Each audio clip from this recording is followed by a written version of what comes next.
Hello friends. Welcome to the Fiction Chat. How are you all? So in this video, we will see what if Naruto gained the celestial angelic powers by the goddess. But before we start, if you want more amazing stuff like this, then be sure to subscribe to our channel and like this video. Also, if possible, share this video with your friends. Now without wasting any more time, let's begin the story. I'm going to kill you. Naruto rushes forward, his eyes red with slit pupils and his nails now claws. The mirror shatters and the masked boy jumps out, trying to dive a needle into the back of his neck. He rolls out of the way and dust is kicked up by the impact. The masked boy tries to get into another mirror, but is grabbed by Naruto. Naruto's chakra skyrockets and the mirrors fall to the ground. He charges his chakra into his hand and lands a powerful hit to the boy's mask, sending him tumbling across the bridge. Naruto charges again as the mask cracks and falls. He is in midair when he sees the boy's face, recognizing it as the boy he met in the forest the day before. His once red eyes turn back to their original cerulean color. Just before he reaches the boy, another ice mirror comes up between them. Unable to stop or dodge, Naruto smashes into it and is sent to the ground in a heap. The boy moves to his side cautiously and finds him unconscious. Just as he's about to finish him, he hears the sound of birds chirping. Zabuza. Without a moment's hesitation, he rushes to Zabuza's side. The hand of Naruto's sensei, Kakashi, impales his chest. He removes the hand and the boy falls to the ground. Clapping comes from behind them from the short businessman Godess. It seems that the demon of the hidden mist is a baby demon at best. That brat of yours was weak and useless. I'll pay double to the one who brings me his head. It seems that we don't have to continue this. Kakashi. Staining his arm, he picks up his Zanbato and runs towards Godess's small army. He slices through the army until he reaches Godess, whose head makes a splash in the sea. Zabuza stumbles over to where Kakashi stands and collapses. Kakashi, could you bring Haku over to me? Kakashi picks up the boy and lays him beside Zabuza, who bandages fell during his slaughter of Godess's men. It begins to snow. Haku. Are you crying? I wish I could go to the same place as you. Zabuza dies of his wounds and the small army is regrouping. He killed our meal ticket, now we have to go raid the village. A crossbow bolt sticks into the man's forehead. Inari and the villagers stand at the end of the bridge. Not one of you is stepping foot on our country again. Kakashi creates a line of shadow clones that stretches to both sides of the bridge. The men easily become scared and jump off the bridge to escape. Unseen by everyone, a colossal gate appears at the unfinished end of the bridge. The doors swing open slowly and two figures walk out, one man and one woman. They both have feathered capes, the man's black, the woman's white, their hair the same color as their capes. Their clothes were gray, both pants and sleeveless shirts. What a performance. I agree. I haven't been this assumed in some time. Nor I, but let's make it more interesting. What do you have in mind, brother? Let's bestow upon two mortals some of our power and see what they do with it. They will have to be strong-willed individuals to withstand the power. Yes indeed, and I have found such a person in that boy there. You mean the one who contains the demon? The black-clad man nods. Do you really think he can handle both yours and the demon's power? I believe he can, but if not, your choice will be able to stop him. You must hurry and choose, we must keep balance in this world. Very well, I'll leave now. When I find the other, I'll contact you. The cape turns out to be wings and she takes off into the sky. A noise from within the gate made the man turn around. The dark outline of a giant man was in the gateway. You know that if you do this that the two will be connected to each other, do you not? Yes we do, but with the power we're giving them, they could change the world, for either good or evil. Just having power is nothing if they don't know how to use it. That boy is powerful, even without THW demon. Keep an eye on him. With too much power, he could enter our realm and his demon doesn't care for us much. What demon does? Besides, Kyuubi is no match for you and in our realm it is even weaker than it is now. You underestimate the boy, he would be nearly unstoppable. You could not have found a being with more willpower than this boy. Were he ever to cross over, he would be a god.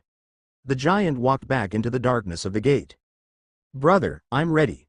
Very well, then let us begin. He walked past the villagers who were removing the dead, a pink-haired girl who was crying over a boy's body. Kakashi sitting with a glazed-over look, and more villagers before reaching the boy. He spread his wings and summoned a black ball into the palm of his hand. In 3, 2, 1, and now. He shoved the ball into Naruto's chest. Naruto's body starts to shake violently, catching the attention of the people around him. The dazed Kakashi rushed to his side as powerful wave of energy erupted from him. The winged man smirks. Is it done, brother? Yes, it is. Now return so we can leave. It will be just a moment. He started back to the gate. The boy who was being wept over was awake and trying to get over to Naruto. The villagers were all around him, looking concerned. He had just reached the gate as his sister landed. Since you know of mine, who is yours? A girl from the same village as yours. Must you do everything opposite of me? Actually, yes. Like you and I, these two are complete opposites. The only things they have in common other than where they live, is the desire to prove themselves and their age. I see, you picked that girl. That will certainly make this entertaining, but I have been warned to keep an eye on this one. His willpower is far beyond what I had first thought, so much so that Lord Exodus came himself. What did he say? That we are to make sure the boy never crosses over to our realm, because if he did, almost nothing could stop him. Not even the 13 of them together. He didn't say that, only that the boy would be a god if he did. Are we going to help them learn how to use our gifts? I suppose we could, but for now we'll wait and see if they can do it themselves. Together they walk back through the gate, the doors closing behind them. Naruto opened his eyes and was staring at the ceiling. Tazuna's house. He slowly sat up, his body protesting with pain. What happened? Pushing himself to his feet, he stumbled out of the room. While he was going down the stairs, his legs gave out and he fell down the rest, crushing to the bottom. Damn, that hurt. He rubbed the back of his head where it met the last step. Tsunami came running up to him. Are you all right, Naruto? Yeah, I'm fine. How long was I out? Just about 2 days. You should really take it easy. You're going to be kind of stiff for a little while. Maybe you're right. I'm gonna walk around a bit outside to work the chinks out. Just don't do anything too demanding. You could really hurt yourself. I wouldn't think of it, like you think anyway. Just past Tsunami, Sasuke sat at the kitchen table. Naruto's mouth hung open. Sasuke? Naruto rubbed his eyes, but everything stayed the same. You're alive. The needles missed just barely. Either he made a mistake, or he intended to make it look like I died. What happened?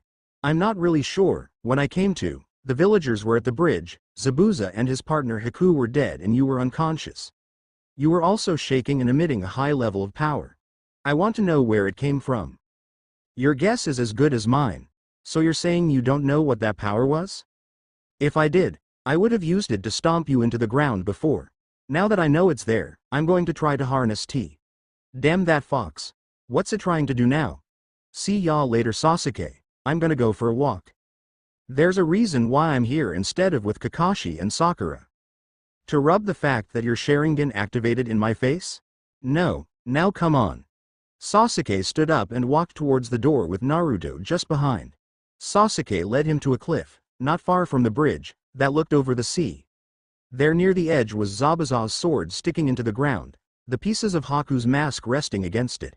Kakashi decided to bury them. He told me to bring you here when you woke up. Thanks, even if you didn't want to do it. I've done worse jobs before. Like catching that damn cat over and over. Naruto smiled. We should just kill it next time. Who says there will be a next time? Are you kidding? When the old man hears about this, we'll never be able to do a higher mission until we're promoted. We finished it, didn't we?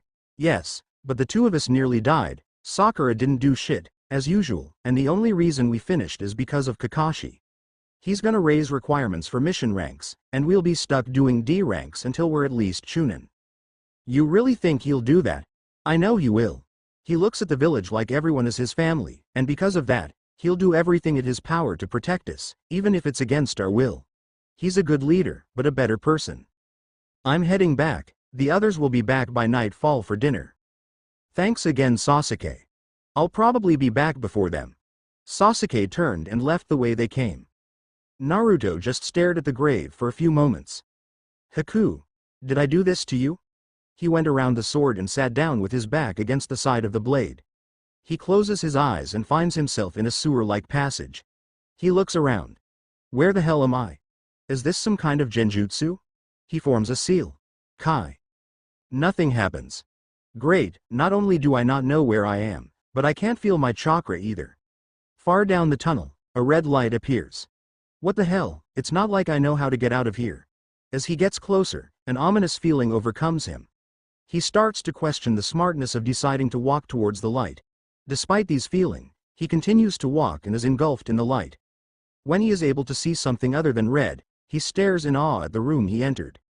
The room was huge, he could not see either side walls or the ceiling, and directly in front of him was a large gate, which was only being held shut by a piece of paper that read, "Seal." Oh, this just gets better and better. From deep within the darkness behind the gate, came a growl. What do you want, brat? Who are you and where are we? Laughter echoed in the room and a large pair of blood-red eyes appeared behind the gate, followed by a large pointed-toothed smile. You must be dumber than I thought. We are in your mind, and I am your worst nightmare, Kyuubi no Kitsune. That's a laugh, you are a pleasant dream compared to my real worst nightmare. Since I'm here, are you the cause of that power surge Sasuke was talking about? I wish I had that kind of power over you. No, that was the work of another. You mean something else is sealed in me too? Are you really this stupid? No mortal could handle the stress of having two other beings sealed within them. Most can't handle even one. Well, aren't I special? If it wasn't you, then who was it? I suppose you could call him a fallen angel. He and his kind kill demons and Angela out of envy. While demons reside in hell and angels in heaven, they had to find a place to reside. They found one that is alongside yours, and can see the things that go on in yours. If they kill demons, why haven't you and the other demons gone and killed them? We cannot enter their realm, and even if we could, our powers would be cut in half. It's the exact opposite of your world. He gave you power, what is unknown to me, but I do know that in order to do so, his sister would have had to give power to another or your world would be ripped apart. Great, so not only do I house a demon, but if I or this other person die, the world ends. Is there something else? I was sleeping. Just one more thing, did we kill Haku? No, you wussed out last minute and got knocked out. I'm going back to bed, night. The eyes and teeth disappeared and Naruto head back the way he came. 1 month later, the day before they were to start back to Konoha, Naruto was once again standing in front of the sword. Kakashi had told him what had happened on the bridge. He stared at the blade, deep in thought. Haku died to protect his precious person, and Sasuke nearly died to protect me, but is that enough to make him precious to me? All we really do is fight each other. The only things we have in common are the desire to grow stronger and to prove that we are better than each other, so we're rivals. Even if we aren't friends, I would get my life to protect him because we are teammates. Hey loser, what up with you? You've been kind of distant since you woke up after the fight on the bridge. I've had a lot on my mind. Sasuke smirked. That's a first. You're right, normally I don't think this long or hard on any one thing. Sasuke's smirk dropped. What are we? That's a pretty stupid question, we're shinobi. That's not what I meant. I mean you and I, are we friends, rivals, or just teammates? I'm having a hard time trying to determine the answer. I wouldn't really consider us friends, seeing as how we're always at each other's throats. You're pretty decent in some aspects, but you could never keep up with me enough to be a rival. However, things change in unexpected ways, so who knows how things will turn out. Thanks Sasuke, I think I found my answer. He walks forward and places his hand on the sharp edge of the blade. He jerks his hand upward and cuts open his palm. I swear that I will do everything in my power to protect those who mean the most to me. I am no one's tool and I never will be. His blood runs down the blade and when it touches the ground, the sword begins to glow red. The blade itself started to change. The half-circle cut from the edge was no longer there. Instead, a fox head appeared on both sides, its jaws open, its ears pulled back, and its eyes as red as the blood still running down it. The glowing died off and the blade was black and the lines of the engraved fox were white. What did you do? I have no idea, I just cut my hand on it because I don't have a kunai on me. Sasuke walked over and was about to grab the handle when a voice stopped him. I wouldn't do that. The two boys turned to see Kakashi reading from his orange book. What he just did is something that skilled swordsmiths usually have high-paying customers do. Only someone who shares the blood that was placed on the blade, meaning Naruto and his family, can wield that sword now. What would happen if someone tried? I don't know, it depends on the sword. It could be anything from a shock to burns, or even instant death. Yeah, right, like a sword could deny someone from using it. If you don't believe me, go ahead and try, but neither he nor I will be held responsible. Sasuke was having a hard time trying to decide if he should believe Kakashi. In the end, he decided that Kakashi wouldn't joke about one of them getting hurt just to help another. He turned and walked away, heading back to Tezuna's house. Is what you said true? Yes. You have to be careful where you leave that from now on. I suggest you use a storage scroll, especially since it has a fox engraved into it. I suppose, but I don't know anything about storage scrolls. Kakashi took out a scroll and started marking out kanji all over it. Here, that will do for now, but when we get back, I have some sealing scrolls you could borrow. Just place the sword on top and push some chakra into it. Do the same to get it out. He handed the scroll to Naruto and followed after Sasuke. Naruto pulled the sword from the ground to find it had kept the same shape except that the hole near the end wasn't there anymore. In its place was a spiral like the one on the back of his jacket. I promise you, Zabuza, I will put your sword to good use. Unfortunately, I do not know the name you used for it. He closed his eyes as he thought, and he heard a voice speaking within his mind that was neither his nor Kyuubi's. My name is Itu Kabao. He looked from the sword to the scroll. He unrolled the scroll and placed the sword on it before placing chakra into the scroll. In a puff of smoke the sword was gone, and in the center of the kanji Kakashi had written, was the kanji for sword. Smiling, Naruto rolled up the scroll and pocketed it. Itu Kabao and power from a fallen angel, what a strange mission this turned into. Shaking his head, he started back to Tezuna's house. As he walked, he thought of ways to carry his sword without sealing it. He came up with several, but one stuck out among the others. But he would have to wait until he got back to Konoha, as he didn't have what he needed with him. Every time that they stopped, no matter how tired he was, Naruto wanted to continue. He didn't know why, but he felt like he was being drawn to something, but he shrugged it off as being homesick.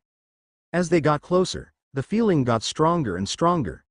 They arrived at the gate around midnight and went their separate ways, deciding to see the Hokage in the morning. Instead of going home, Naruto wandered around trying to find the source of the feeling. He was having a hard time, as it was moving quickly. Damn it, if I don't find it soon, I'm gonna go insane. It could be the other, it would be wise to know, as they have the power to kill you if they want to.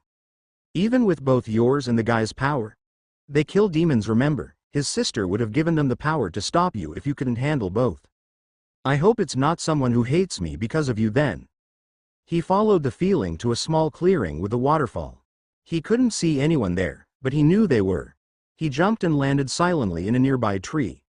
He saw a silhouette on the water, moving in a dance-like motion. He was too far away to see anything distinct, so he moved as quietly as possible to get closer. He hid behind a large boulder and peeked around it. His mouth was agape. He saw a girl, but the moon was to her back and hid her face. One word came to his mind, beautiful. He felt a sharp pain in his back, but refused to make a sound. He slowly moved away as the pain became greater. His hand was over his shoulder trying to find the cause. What he didn't see was that the girl was doing the same. He ran all the way home. Almost as soon as he closed the door, he passed out from the pain.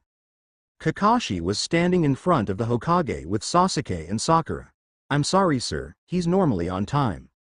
It's all right, Kakashi, I've known him for some time and he's not a morning person, but I'll go see him after we're done to make sure everything's okay. Now report. Kakashi began, and Sasuke spoke up when they came to the part where Kakashi was out from chakra exhaustion. Sandame listened closely, shocked and angry at what transpired. When they finished, he dismissed Sasuke and Sakura, but had Kakashi stay. He made some hand seals and his chakra enveloped the room. Do you have reason to believe the surge was the Kyuubi? No, I felt Kyuubi's chakra used before that, but only for a few moments. This was like nothing I've ever felt before. Is it possible that he has a bloodline limit? Anything is possible with Naruto. Only Urashi knew where he came from and he took it to his grave. For all I know, he might not have been from this village to begin with. Be sure to inform me if this happens again. I believe it already has. Last night I felt it again, not nearly as powerful, but I also felt another source, but both were gone by the time I realized what it was. I see, I felt it as well, but I haven't received any complaints about it from any villagers or shinobi. His eyes widened slightly. Kakashi, we have to get to Naruto's house now. They both disappeared in a puff of smoke. When Naruto woke up, the pain was gone. What the hell was that?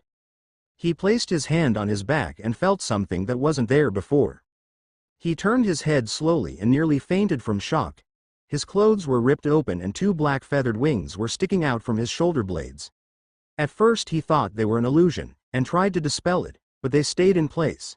He decided to try and move them and he stretched them to full length. They reached 5 feet from tip to tip. This is awesome. He folded them up against his back, but they were still visible to the sides. Kit, you do realize that that was your last set of clothes. Damn it, you're right. Oh well, I had to go get some things from shops today anyway. I suggest you hide your wings. I don't think these damn people will take kindly to them. Naruto made a single seal. Henge. He transformed into himself with clothes and no wings. He walked to the door and there was 2 pops behind him. He turned to find Kakashi and Sandaime. Naruto, are you alright? Fine, why wouldn't I be? You remember how you were told about the surge on the bridge? Naruto nodded. It happened again last night, and since the Hokage hadn't received any complaints, we feared that they may have thought it was Kyuubi and attacked you. Well, I'm fine as you can see. Sorry if I missed the debriefing, I guess I overslept. It's all right Naruto, I'm just glad you're safe. Sorry for worrying you old man. I got to go into town to get a few things, I'll see you both later. Naruto, I was planning to give you those scrolls when told you about at the meeting, but now is as good a time as any. He handed the scroll to him. When you finish with that one, come and ask me for the next. I have 3 for you to use, maybe you'll become a seal master. Could be interesting, thanks Kakashi-sensei. You're welcome Naruto. Remember, be at the bridge at 8 tomorrow for the next mission. Both he and the Hokage disappeared in another puff of smoke. Naruto let out a breath of relief. A few seconds earlier and I would have had to explain about my wings. He walked out of his apartment, not even bothering to lock his door, but as soon as he did, he realized that he could no longer feel the girl's power calling him. So we were drawn to each other so we could meet. Damn pain, I didn't even get her name, or see her face. As he walked, he was unaware of anything going on around him, especially Hinata Hyuga following him. He was busy thinking of what to get. There's no way to wear a shirt with my wings, so the normal thing is out, thank God. But I can't really run around in only pants. Wear a cloak Kit. Not only will it cover your wings, but you wouldn't have to worry about the Uchiha stealing your jutsu, as you could perform the hand signs beneath it, and you could walk around without a shirt. That's not a bad idea. Now that Sasuke has the Sharingan, I have to be more careful when fighting around him. But I have to be careful when I have to bring my hands out to fight and not to move my wings too much. Use a henge to hide them when you have to. The Sharingan can see through it. Unless you're fighting him, he probably won't notice, as you will be in front with your back to him, behind him where he can't see you, or next to him. Sounds good to me. He walks into a cloth store and buys a large amount of tan cloth, several metal clasps, and 5 yards of thick red rope. He walked out and came face to face with Hinata. Hey Hinata, haven't seen you in a while, how are you? I'm fine. Naruto was looking around with a worried look on his face. What is it Naruto? Do you feel a genjutsu? Her face became worried as well. Never mind, it's probably Konohamaru or something. He's always trying to get the drop on me, but he's never used genjutsu before. Normally he tries to sneak up on me in a square rock, or a bush. Hinata giggled and pointed. He turned around and sure enough there was a square rock with eye holes. Naruto sighed and shook his head. For the last time, rocks aren't perfect squares, and bushes are meant for wooded areas. The top popped off and 3 kids came out. See, isn't he a great ninja? They both nodded. Who are they Konohamaru? The girl spoke up. I'm Moegi and he's Udon. When they all jumped out of the box, he was starting to have a bad feeling. All 3 started talking at the same time. And we're the Konohamaru core boss. Naruto slapped his hand to his head, muttering, why me? Konohamaru noticed Hinata and smiled. Who's she boss, your girlfriend? Hinata immediately blushed. She a friend from the academy. Her name is Hinata Hyuga. Hinata, this brat here is old man Hokage's grandson, Konohamaru. It's nice to meet you all. I'm sorry, but I have to get going. Alright. See y'all later, Hinata. She walked away and Naruto turned back to the three children. Did you want something or what? Will you play ninja with us? Why would I play ninja when I am one? They all had big puppy dog eyes. He sighed. I hate it when you do that. Fine, I'll play with you tomorrow after my mission, okay? They had big smiles now. Yay. I'll see you tomorrow. I have something to do yet. He went down the road a little ways and brought some long striped of leather before heading home. When he got there was the normal things. The door busted in, the place torn apart and things like, Die Demon, written on the walls. He created 10 clones and sent them to clean up while he took Itu Kabao out of the scroll. He cut off just enough cloth to wrap it around the blade and tightly strapped it in place with most of the leather strips. The clasp at the base by the handle, which was left uncovered. He took the rope and cut off 1.5 yards and placed it off to the side. He had picked this rope because of its color and that it was made up of 9 separate cords.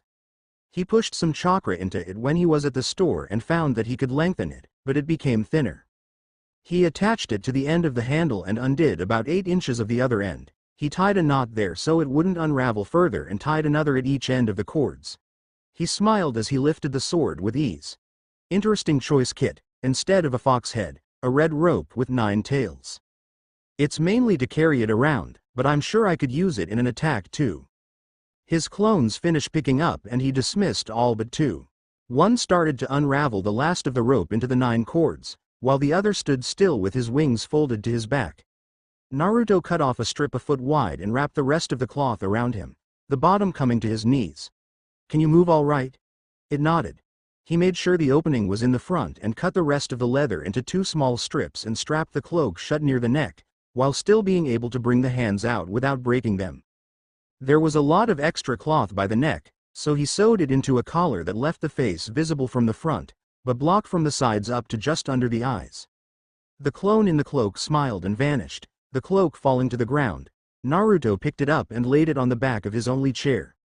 The other clone vanished too, as he had finished his task. I need 18 of something fairly small, but still big enough to do its job. He looks around and his gaze falls on a pouch that the Hokage had given him on his 5th birthday. Those will do nicely. He goes over and pours the contents into his hand. They were marbles, most of which were too big to fit through the ring of a kunai. He took 18 of those and put the rest back into the pouch. Now how to attach them?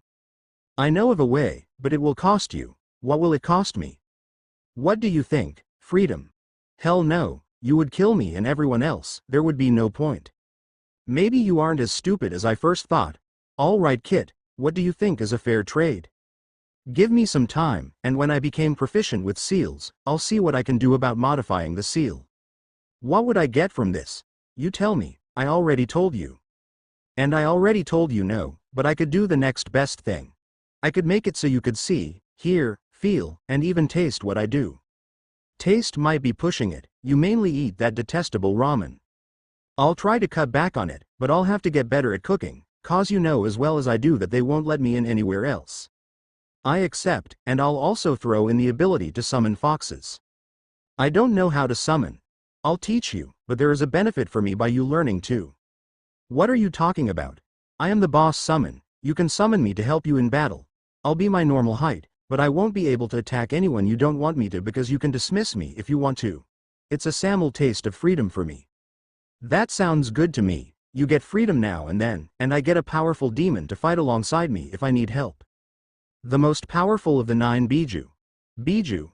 Yes, the 9-tailed demons. Besides me, there is Shukaku the raccoon dog, Nekomato the cat, Isanade the shark, Soko the cockatrice, Koko the dog, Raiju the weasel, Kaku the badger, and Yamada no Orochi the snake. I was undefeated when the Biju War was fought, thus I am the strongest and the king of demons. Do you know what happened to them? All but Yamada no Orochi were loyal to me afterwards, and last I heard, that snake was trying to gain power to challenge me again. All right, as interesting as that is, I think we should stop the history lesson here and get back to work. Fine, just talking about that snake is making me angry. Come in here and get the contract. Naruto was pulled into his mind, landing in the sewer. First thing I'm doing after modifying the seal is changing this place. He made his way to the cage and found Kyuubi smiling at him. There is one more thing I should warn you about this summoning.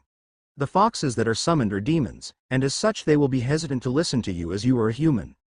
There's a shocker. Any suggestions on how to prove myself to them? Actually, they do take kindly to food, but the older ones will be harder to please.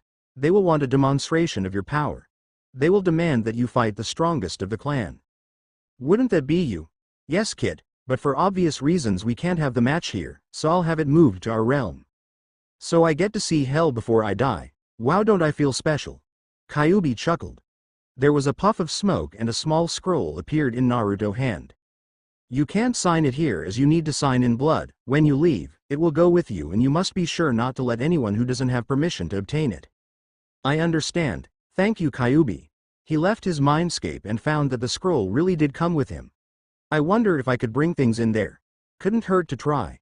He unrolled the scroll and bit his thumb hard enough to draw blood and signed his name. When he finished, the name glowed red and the kanji turned black. So what's the way to attach them? It's called the monkey fist knot. Images of how to tie it flashed through Naruto's head like a movie. He quickly caught on and tied them all to the two ends of the ropes. He lifted one so the two knots were hanging next to each other and spun it above his head. He let it go and it wrapped around the table leg. Nicely done, Kit. Thank you. You know, these will come in handy if I have to catch that damn cat again. The Kyuubi laughed evilly at the thought. Naruto went back to his new cloak and cut the last strip of cloth into fourths and sewed them on the inside as pockets for his bolus, scrolls, and more kunai and shuriken. Naruto realized that it was dark out already and decided to go to bed. He placed his cloak back on the chair and put the summoning contract with the rest of his precious possessions, under a loose floorboard under his bed. He laid down on his bed and couldn't get the image of the girl out of his mind. Just before he fell asleep, one thought crossed his mind. I wish I knew her name. When he woke up he looked at the clock to see that it was 7:15. That a first, I'm actually up on time. Oh well, might as well head to the bridge now, I might be able to train a bit before they show up. He went to the chair and put on his cloak and put his bolos into the pockets before strapping it closed. He wrapped the rope over his shoulder and tied the tails back to the rope after wrapping it around the covered blade to keep Angelic on his back. He went back into his room and took the summoning contract out and put it in one of his pants pockets. Instead of going out the door, he jumped out the window by his table and leapt across the rooftops. Along the way, he passed Training Ground 7 where he and his team had taken Kakashi's bell test. He stopped and looked at the 3 wooden posts that were placed there. As he stood there, he saw Kakashi walking up to the stone that was the memorial for fallen ninja. He walked up behind Kakashi, who was sitting in front of the stone. I see that you found another way of concealing your sword. Does that mean you don't want to learn about seals? No, I do want to learn about them, but I figured I should get used to the weight of it. It won't do me any good if I can't even pick it up easily. I suppose not. So what did you want, Naruto? Nothing. I was passing by and I saw you. Thought I'd say hello. He sat beside Kakashi. So who are you here for? A couple of people, my teammate and Yondaime, but mainly my teammate. You remember the line I gave you and the rest of our team? Like I would forget. In the world of the ninja, those who violate rules and laws are called trash. However, those who abandon their comrades are worse than trash. My teammate was the one who said that to me. Kakashi chuckled. I'm surprised you memorized it though, Naruto. I'm not Konoha's #1 surprising ninja for nothing. Kakashi chuckled some more. I guess not, you even changed your outfit. Kind of had to, my other clothes were ruined after training. Really, what were you doing? Fighting my clones with Itukabao. We all had it and I was up against at least 100. You sure love to make simple things complicated. Why did you name the sword Itukabao? I'm not really sure, but I think I heard the name being spoken in my head, but I know it's not the fox because I've heard its voice before. This voice sounded female and didn't have the malicious undertone that it does. I heard a legend about swords that spoke to their wielder. It was said that the swords were bonded to a person and would find their way to them. They were extremely powerful and would lend the wielder their power when they needed it. But this legend is over 1,000 years old and there has never been any proof that they existed. I have to go get the mission assignment from the Hokage. It's almost 8 and you should be heading to the bridge. Sure thing, sensei. I'll see ya when you get there. Naruto sat on the railing of the bridge as he waited for his teammates. He heard someone coming up to him and shifted his eyes to see Sasuke. Finally ditched the orange, huh? Yeah, even though I wanted to, I didn't have a choice as it was ruined. I overdid it in training yesterday. Still trying to catch up to me? Naruto shrugged. It could help. So what do you think this mission is? Hopefully not that damn cat again. I'm kind of hoping it is. Sasuke looked at him like he was crazy. I think I found an easier way to catch the damn thing, without being ripped apart by it. Really, show me. Couldn't hurt, but I need a target. He started to look around and his smile widened. Well, speak of the devil. He pointed and Sasuke turned to see the cat by the creek that ran under the bridge. Sasuke smirked. This should be interesting. He turned back to Naruto, whose cloak was moving slightly. Naruto brought out his arm with a hinge on the inside to look like he was wearing a black t-shirt. In his hand was a red rope with large knots at each end. What the hell is that? Naruto started swinging it above his head and it became little more than a blur. Suddenly it was gone and there was the sound of something flying through the air. Sasuke quickly turned back to look at the cat and a red blur hit both of its left legs and wraps around all four, dropping the cat on its side. Naruto chuckles, while heading towards the cat. It worked perfectly, no more running, no more scratching, just caught. He picks it up by the back of its neck. If this is our mission, we can head home after Kakashi shows up, if not, maybe we can pick up the payment for it too. Naruto, what did you do? He turned to see Sakura standing not far from the bridge. I caught the damn cat. What was that thing you used? A bola. It's not normally used in battle, but it works pretty well to catch living things. I have to be sure to gather them up, because I only have a few. There was a pop and Kakashi was on the bridge. Yo. Let me guess, lost on the road of life. No, a black cat crossed your path, or you helped the old lady cross the street. Actually, I was in a meeting with the Hokage about you three. After we finish the mission I'll tell you. What are we doing this time, Kakashi? Trying to catch the Dynamo's wife's cat. Done. He looked at Naruto, who had the cat in his hand, its legs wrapped up. Good job. Now, I'm supposed to give you these. He handed each a piece of paper. What are they for? I signed you up for the Chunin exams, you don't have to take it. But those who do need to be in room 301 at the academy at 9 tomorrow morning. I'll take the cat and you guys can have the rest of the day off to think about it. Naruto handed the cat to him. Kakashi-sensei, I want my bola back, so don't cut it off the cat, just unwrap it. I get it back to you later, okay? Naruto nodded and Kakashi vanished in smoke with the cat. Are you guys going to take it? Yes. I be able to test my skills against strong opponents and become strong for it. I'll see you there then, there's no way I'll turn down this opportunity. What about you, Sakura? I'm not sure. You heard Kakashi-sensei, you don't have to, but if you do, I want you to know that we won't let anything happen to you. Sasuke just grunted and walked away. Trust me, he may act like an ass, but he won't stand back and watch you get hurt. He placed a hand on her shoulder before walking in the opposite direction of Sasuke while waving. While walking through the streets, Naruto noticed he was being followed by a square rock, again. What do you want, Konohamaru? The kids popped out of the rock. You said you would play ninja with us today. I don't remember that, did I really? They all nodded and he sighed. Fine, but only one game. I have stuff to do today. They all dash off in the same direction and Naruto smiled, pulling out another 2 bolas. He caught Moegi and Undo. 2 down and 1 to go.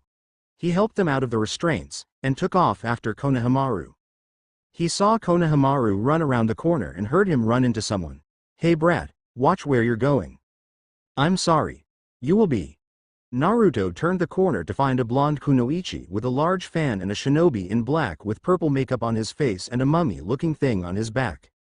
Kankuro, leave him alone, we have to meet him soon. Shut up, Tamari, I'm just going to teach this brat a lesson first. Whatever, I don't want any part of it. Yo, makeup wearing guy, put the kid down. Why should I?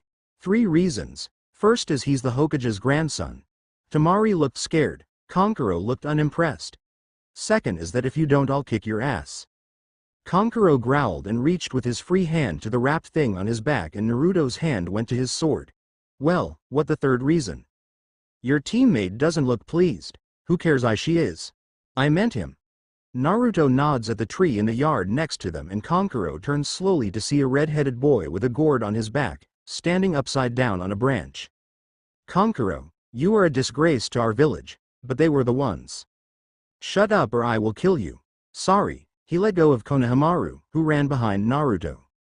Sand swirled around the boy and he appeared near his teammates. Since you're Sand Ninja, I guess you're here for the Chunin exam. Yes. Who are you? Naruto Uzumaki, and you? Gaara Sabaku. I hope to see you at the exam. I'll be there. He released his grip on his sword as they walked away. Strange people, huh Sasuke? He looked back at the tree to see Sasuke sitting on the same branch. Should be fun. You do know that Kakashi lied, right? We need all of us to enter. Sakura will. She does whatever she thinks will get my attention. That and your little speech will give her that final push. I guess, but you better not prove me wrong and let her get the shit kicked out of her. Sasuke dropped out of the tree and walked away. Naruto turned to Konohamaru. Game over. I gotta get going. Say goodbye to Udon and Moegi for me. Okay boss. Konohamaru ran off and Naruto started to look for a man that scared everyone he met. A supposed taijutsu master. He wandered around the training grounds for an hour before he heard a loud crash. Naruto picked up his pace and found a boy with black hair in a bowl cut, 2 large eyebrows and wearing green spandex, crawling out of a large crater. Naruto ran over to him. Hey, are you okay? The boy smiled. Yes, thank you for your concern. What happened? I was trying to perfect the new taijutsu technique that Guy-sensei was teaching me. It's called the primary lotus. Sorry, I forgot to ask your name. It is common courtesy to give your name first. Really? I've never heard that before. Naruto shrugged. I'm Naruto Uzumaki. He extended his hand, which the boy shook. I am Rock Lee. It's a pleasure to meet you, Naruto. The pleasure's mine, Lee. I was actually looking for Guy. Do you know where he is? I believe he is with my teammates. Come, I will take you. Naruto followed Lee through some dense trees. His ear picked up something moving through the trees. Lee stopped. He ran in front of Lee and pulled his still-covered sword. He grabbed the rope and started spinning the whole sword in front of them at a fast rate. The sound of metal hitting metal rang out through the forest as the projectiles fell to the ground. Naruto didn't let up until the only sound was his sword whirling in the air. He slowed the spin and grabbed the handle. He looked at the weapons. There were kunai, shuriken, and senbon needles. Lee stepped forward smiling. Ah, Tenten, your aim is perfect as always. A girl with buns in her hair and a Chinese-like dress come out of the bushes in front of them. Lee? Who's this with you? This is Naruto. He's looking for Guy-sensei. Tenten looked at Naruto with a look that clearly said, are you insane? Before looking back at Lee. Lee, you know better than to come through here. Neji saw you and we figured someone was trying to spy on our training. You remember what happened last time? Yes, and I was most fortunate that you weren't trying to horribly injure. She shook her head and took in Naruto's appearance. He still had his sword in hand. I'm impressed you can handle a sword like that. You weren't hit once. To tell the truth, I was really sure if I would stop them all. It was the first time I've tried something like that. It was pretty good. He got down on a knee and picked up the weapons. He handed them to her. Thank you. No problem. He strapped Itukabao on his back again with the rope. You must really enjoy using weapons. I couldn't see very far through these trees, but your aim was incredible. Tenten smiled. Come on, Guy-sensei is just up ahead.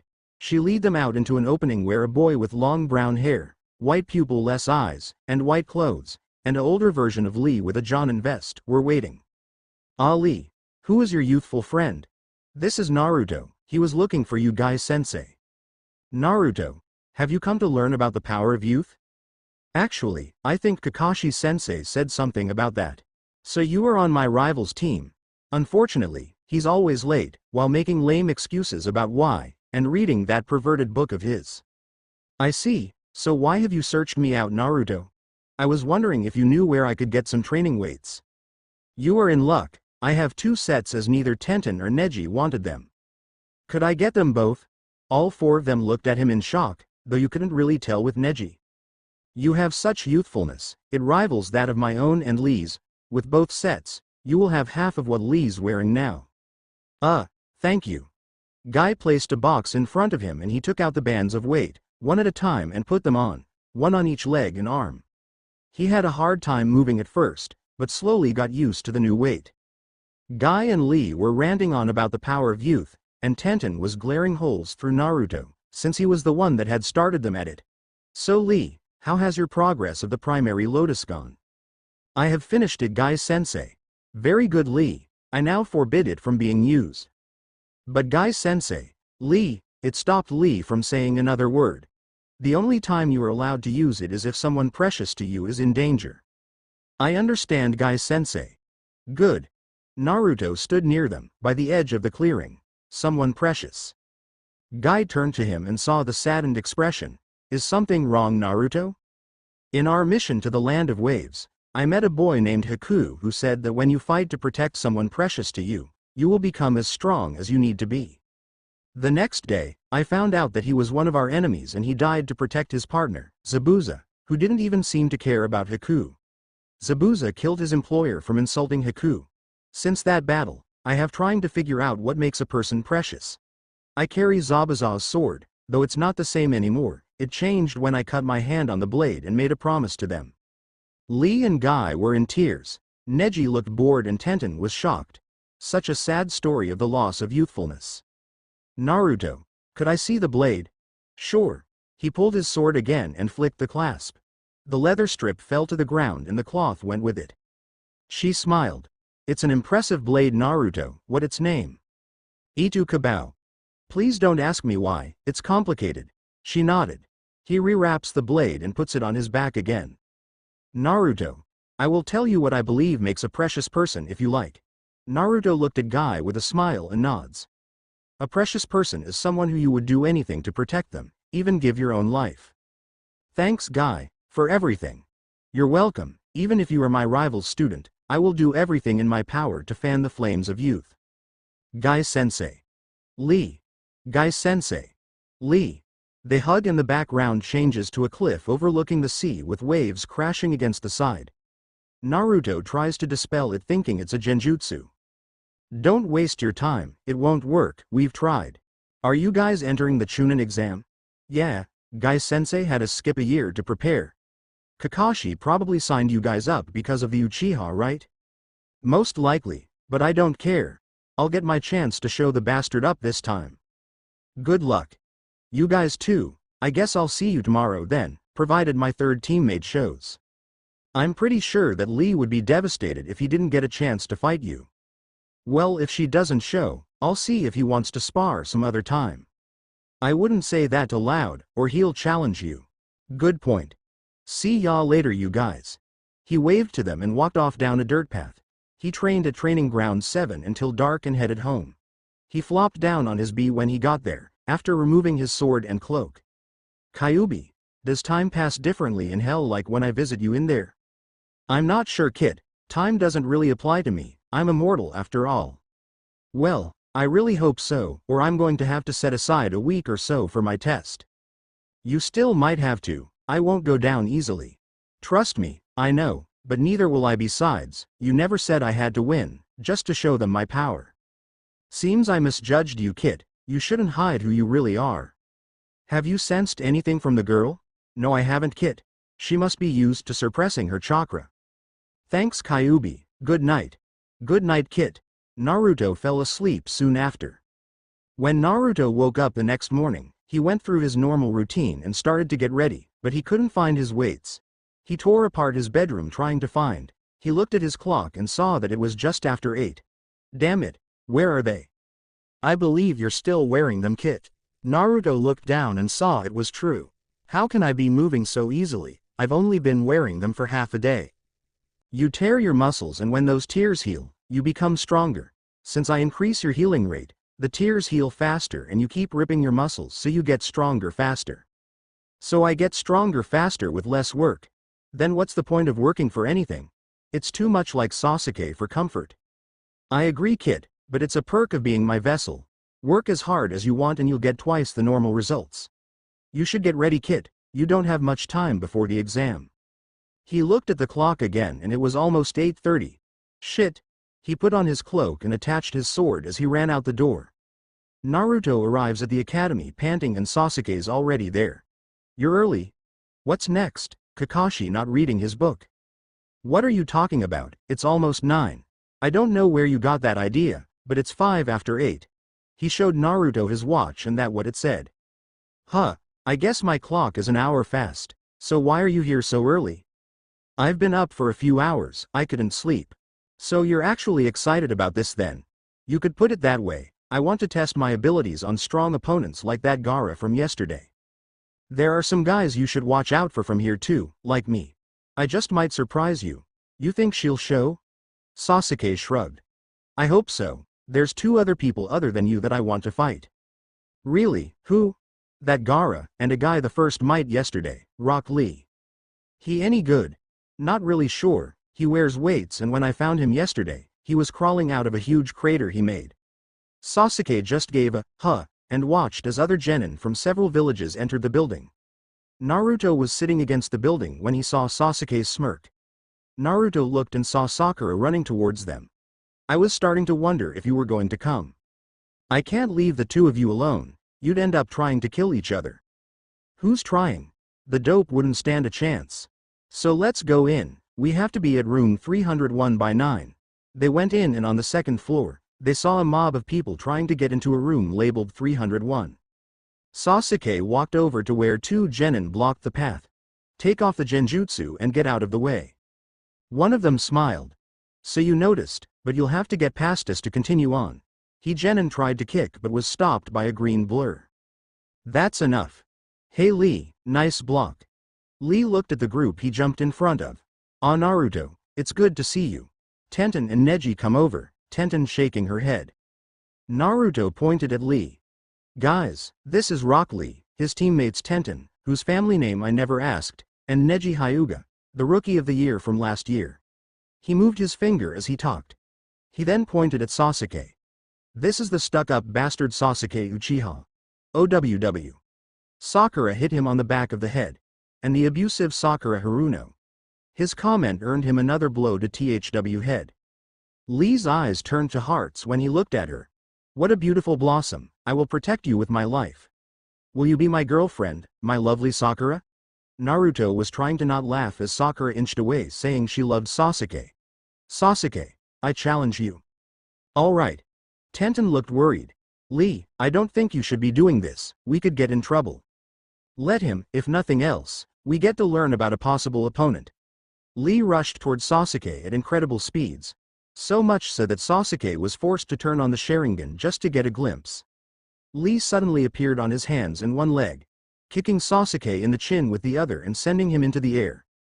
Lee appeared again behind Sasuke, but before he could do anything, Guy had a hold of Sasuke and Lee was decked out on the floor. Lee, I told you not to use that technique. I'm sorry Guy-sensei, I was caught up in trying to prove myself. There is a time and a place for such things. He set Sasuke down as Naruto walked over to him. Ah Naruto, how does this youthful day find you?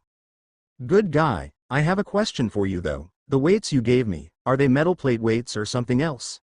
So you already need to add more, you do indeed rival Lee and myself. The weights are made of a special material that when you try to put chakra into them, they gain weight. They don't actually absorb the chakra though so you could put a very large amount in, but it is unwise as the pressure could crush you. I should also warn you that you can only increase the weight, you'll have to take them off to feel the results of your training. Thanks Guy. Not a problem Naruto, may your flames of youth burn brightly in the exam. Guy gave him his, good guy, pose and everyone's sweat dropped except Lee who was doing one as well. Everyone started up the stairs to the 3rd floor. Naruto was supporting Sasuke. You just had to open your mouth didn't you? You said you want to fight the strongest, but you saved quite a few of the weaker teams back there. Sasuke just groaned as Kakashi came into view. What happened to him? He and Lee had a short match before Guy stopped them. He just nodded. Well good luck on the exam. Sakura was curious. Why are you here sensei? Simple, if you didn't all show up, I was supposed to turn the others away. Good luck. He handed Naruto his bola and vanished in a puff of smoke. Naruto kicked in the door as his hands were full and could feel the killing intent come from the room. He just shrugged it off and propped Sasuke against the wall. Sasuke. A blonde girl grabbed onto him. Get off of him, Ino pig. Troublesome girls. Naruto turned his hand to find Shikamaru and Choji, who was munching on a bag of chips. Looks like all of the rookies are here. Kiba and his team came walking up to them, Hinata poking her fingers together. Naruto was glancing around. There it is again. Who's using the genjutsu? It's really strong for a genin. A guy with sliver hair and glasses came up to them. He was wearing a leaf headband. Since I can see it's your first time, I have some advice for you. Shut the hell up. Who the hell are you? My name's Kabuto. I've taken this exam 7 times already, 2 every year. You must really suck. Maybe, but I gather information on the other applicants. I'll share it with you. He pulled out a deck of cards. What's with the cards? I store my information on them, so who would you like to know about? Gaara from Suna and Rock Lee from Konoha. You know their names, that makes it easier. Let's see, here we are. Gaara Sabaku, 0D, 0C, 15B and 7A, 1S missions. Not much else is known about him except that it's rumored that he's returned from every mission without a scratch. Naruto glanced over at the red-headed boy, who just looked back. Rock Lee, a year older than you, 37D, 4C, 1B, 0A, 0S missions, has high marks in taijutsu, but pathetic marks in ninjutsu and genjutsu. He still would have beat Sasuke if Guy hadn't stepped in. That move he was about to use left a huge crater last time he used it. You guys should be careful. There are ninja from Suna, Aim, Tonbo, Kusa, Kiri, and even Otto sent some. What do you mean, even Otto? They're a new village, still kind of small. Normally they would wait a few years and send more than just one team. A man almost completely wrapped in bandages took a swing at Kabuto. He dodged, but fell to the ground, blood running out of his ears. There was a loud popping and several people were at the front of the room. The one standing in front of the others was wearing a trench coat and had scars on his face. There will be no fighting unless you are told to do so. The mummy man bowed. My apologies, but I do not take lightly the insulting of my village. I don't give a why, don't do it again or you be thrown out. Now listen up, the ones behind me will tell you where to sit. When they were all sitting, the ones who had stood behind the scarred man sat around the room. I'm Ibiki Morino. The first part of this exam is a written test. There are 10 questions, but only 9 on the sheet in front of you. 45 minutes after you start, the 10th question will be given. The rules are simple. You start off with 10 points. 1 point is deducted for every wrong answer. 2 if you're caught cheating. If you get caught 5 times, you and your team fail and are kicked out immediately. The proctors around the room will be watching to see if you cheat. Your 45 minutes start now. Naruto was a bit nervous, as he was never any good at written tests. He flipped the paper over and read the questions slowly. Kid, there's no way that a normal genin would know the answers to these. Then what are we supposed to do? If we cheat, we could get kicked out. Wait, he said if we were caught, he wants us to cheat. Very good, kid, but you don't need to. I know the answers, just write down exactly what I say. He picked up his pencil and started scribbling down what Kyuubi told him. Hinata was sitting next to him and saw how he blew through the questions, only taking a few seconds to read them. This girl is smart. Cheating off of you is a good idea, but because of your reputation, no one else will. Naruto was just finishing the last question when Kyuubi said it, but was smart enough not to write that too. Can you sense where the genjutsu is coming from? Not the exact source, but I know it's very close, within 2 rows from you. Naruto just leaned back in his chair, leaving his paper open for looks. Ibiki saw this and smiled, thinking that he had given up. Sasuke used his Sharingan, Neji used his Byakugan. Sakura was just a bookworm. Ino used her family jutsu to take over Sakura's body and give the information to Shikamaru and Choji. Shino used his bugs. Kiba used Akamaru. Tenten and Lee used small mirrors hanging from the ceiling. Gaara used his third eye jutsu to turn his sand into an eye that he could see out of. And Kankuro used Karasu to gather the answers and pass them to Temari. Several teams were kicked out, and after 45 minutes, Ibiki stood up and addressed them. It's time for the 10th question, but before I tell you, you have to decide if you want to take it or not. Why wouldn't we? If you take it and get it wrong, your team fails and none of you will ever be able to become Chunin. If you don't take it, your team fails, but you can take the next one. There are lots of people who have taken the exam before. I wasn't in charge before, too bad for you. If you decide not to take it, raise your hand and one of the proctors will take down your name and those of your teammates. People all around the room were raising their hands. Ibiki looked at the boy he thought had give up, but he just sat there with a smile looking around too. A pink-haired girl was about to raise her hand after a look towards the blonde boy, but he saw it and raised his first. Before the proctor's pen reached the clipboard, he slammed his hand on the desk. I won't run, so just give us the question. The others, including some of those from foreign villages, took courage from his words and no one else raised their hands. Those who have decided to take the 10th question, you all pass. What the hell was the point of the test then? The first 9 were to test your information gathering skills. There were Chunin with all the answers among you for that purpose. The 10th was to see if you were willing to face even a lose-lose situation to finish a mission. He pulled off his bandana, revealing more scars. In the field, misinformation can be worse than no information at all. He replaced the bandana. The second exam will be. A black object impacted the wall and a banner opened across the room. It said, the second proctor, Anko Midarashi.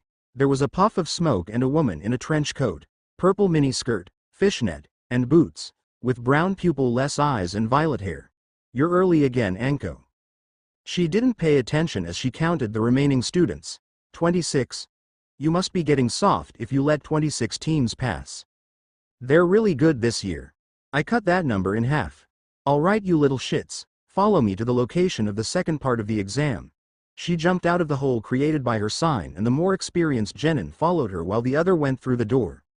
Ibiki collected the tests and looked at Naruto's when he got to it. He was shocked that every question was answered perfectly. How could he have answered them all so fast? What an interesting kid. The genin stood outside a large, enclosed, forest. Welcome to Training Area 44, also known as the Forest of Death. Doesn't look that bad. Almost every creature and plant in there are enormous, poisonous, or deadly in another way, sometimes even all three. Most of the genin paled at this, but Naruto looked bored. Something flew by him and grazed his cheek. In an instant, Anko was holding him from behind and licked the cut. You don't taste too bad, kid, but I can tell you're afraid. Who wouldn't be? I have a crazed kunoichi on me, and am surrounded by people who would just as soon kill me as talk to me. Anko smirked at his reply, but drew a kunai as a long tongue came into view. I believe this is yours. The tongue was wrapped around another kunai. Thank you. Anko took the kunai and the tongue went back into Akusa Ninja's mouth, who smiled and walked away. Now listen up. The rules for this portion of the exam is that you have 5 days to reach the tower in the center while trying to survive each other and other obstacles. Each team will be given either a heaven or an earth scroll and need both when they reach the tower. You cannot look in the scrolls, and your team must all reach the tower alive. Now sign these forms and when you have, hand them to one of the jonin by the fence and get your team's scroll. What are the forms for? Since killing is allowed, you have to sign these forms to continue, so in the event you do die in there, Konoha is not held responsible as you knew what you were getting into. If one member of the team doesn't sign it, the others can't continue either. Everyone signed and they got their scrolls. Naruto's team got the heaven scroll. They waited at the assigned gate until it opened and they shot off into the forest. After half an hour of running, they stopped because Naruto had to go to the bathroom. Akiri Ninja snuck up on him, but a clone bashed him with Angelus from behind, knocking him out. Can't I even get some privacy? He finished and walked to his clone. Anything on him? No scroll, but he had a few weapons and explosive tags. The clone handed the spoils to him and disappeared. He stuffed them into his pockets and went back to his team. They were discussing something, but when they saw him, they told him to stop. Prove that you're who you say you are. How? What were the names of the family we protected in Wave? Tazuna, Tsunami, and Inari, from Gato, Zabuza, and Haku. Happy? Sorry, but we're up against Ninja and they could disguise themselves. We've decided to use a password to identify each other. Why don't we use the line Kakashi-sensei told us after the bell test? It would only work once, but we shouldn't really try to separate. They nodded and were off again. As they ran, a tremendous wind ripped through the area and tore trees from the ground. Sasuke used his chakra to stick to the ground and was grabbed by Sakura, but Naruto was blown away. It was with a sickening crack that a large tree stopped him. He fell to the branch below and laid there a few moments before slowly standing back up. What the hell was that? There was a crushing sound behind him and he turned just in time to see a giant snake swallow him. The Kusa ninja from earlier appeared in front of Sasuke and Sakura, putting out a lot of killing intent, causing them to freeze in place. I'm disappointed, Sasuke. I came to see what the youngest Uchiha was capable of and you cower. While Sasuke and Sakura were under the pressure of his killing intent, they saw themselves being killed over and over by him. Sasuke heard Sakura scream and was brought back to reality, but was still shaken. Sasuke pulled out a kunai and stabbed himself in the leg and used the pain to snap himself out of it. His Sharingan blazed to life and he rushed the ninja. He was thrown into the air. He flipped in midair and threw several shuriken, which the Kusa ninja dodged. The ninja ran up the tree and started to attack Sasuke in the air. Sasuke managed to surprise his enemy and wrap his legs around the man's chest, locking his arm in place and his arms around the man's legs. The man's head was smashed into a branch about 20 feet below them.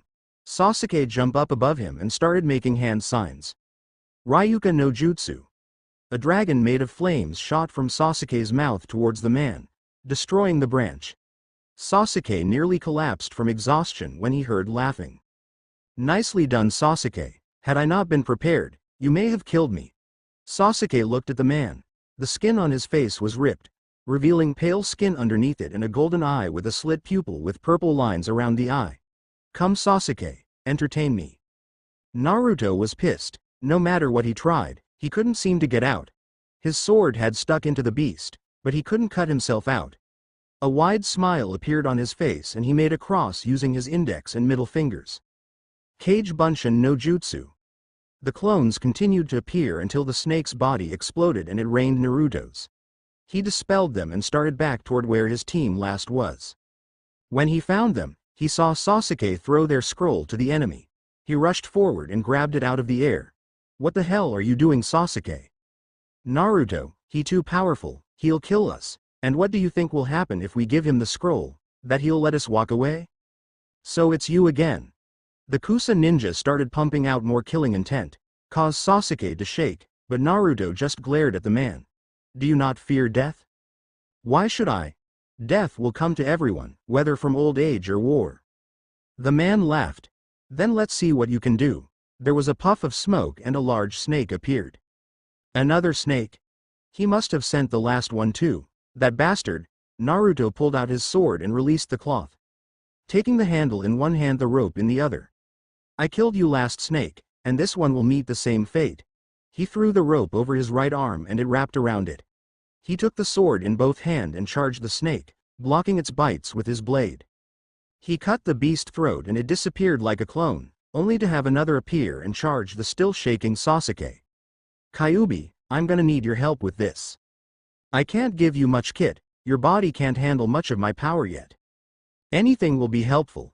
He felt the surge of raw power and sped off to where Sasuke was. The instant the snake bit down, Naruto's sword was stabbed into the front of its snout. You're not hurt, are you, scaredy cat? Sasuke stopped shaking and looked at Naruto. The ninja's tongue wrapped around Naruto's neck, but was unable to move him. Is he using chakra to stay in place? He yelled in pain as his tongue was cut. Keep your tongue off me, you sick bastard, I don't go for guys. The man looked down at Naruto and saw the red eyes with cat-like pupils. A smile appeared on his face. So the Kyuubi brat still lives, this changes everything. The man reaches up and pulls out the torn skin, showing that it was something like a mask. I'm Orochimaru the Snake Sannin.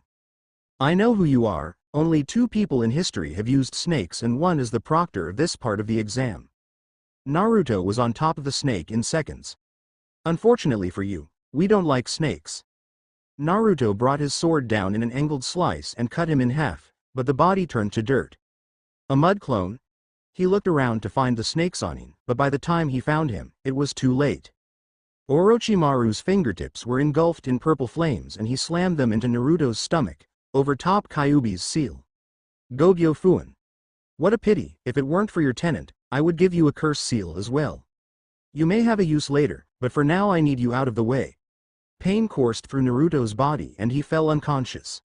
Orochimaru tried to throw him, but still couldn't move him. You disappoint me, Sasuke, but I'm still going to leave you a parting gift. His neck stretched out and he bit into the back of Sasuke's neck. Near the bite, a circle of 3 tomos appeared as Sasuke also fell unconscious. You'll seek me out, and when you do, I'll give you the power you seek. After he left, the effects of the killing intent wore off and Sakura was able to move again. Naruto woke up with a splitting headache. Something hard was sticking into his back, but the rest of his body was on something fairly soft.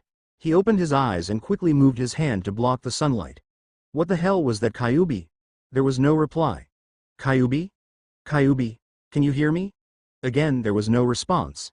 He was about to enter his mindscape when Sakura came into view, panting and muddied. What happened to you?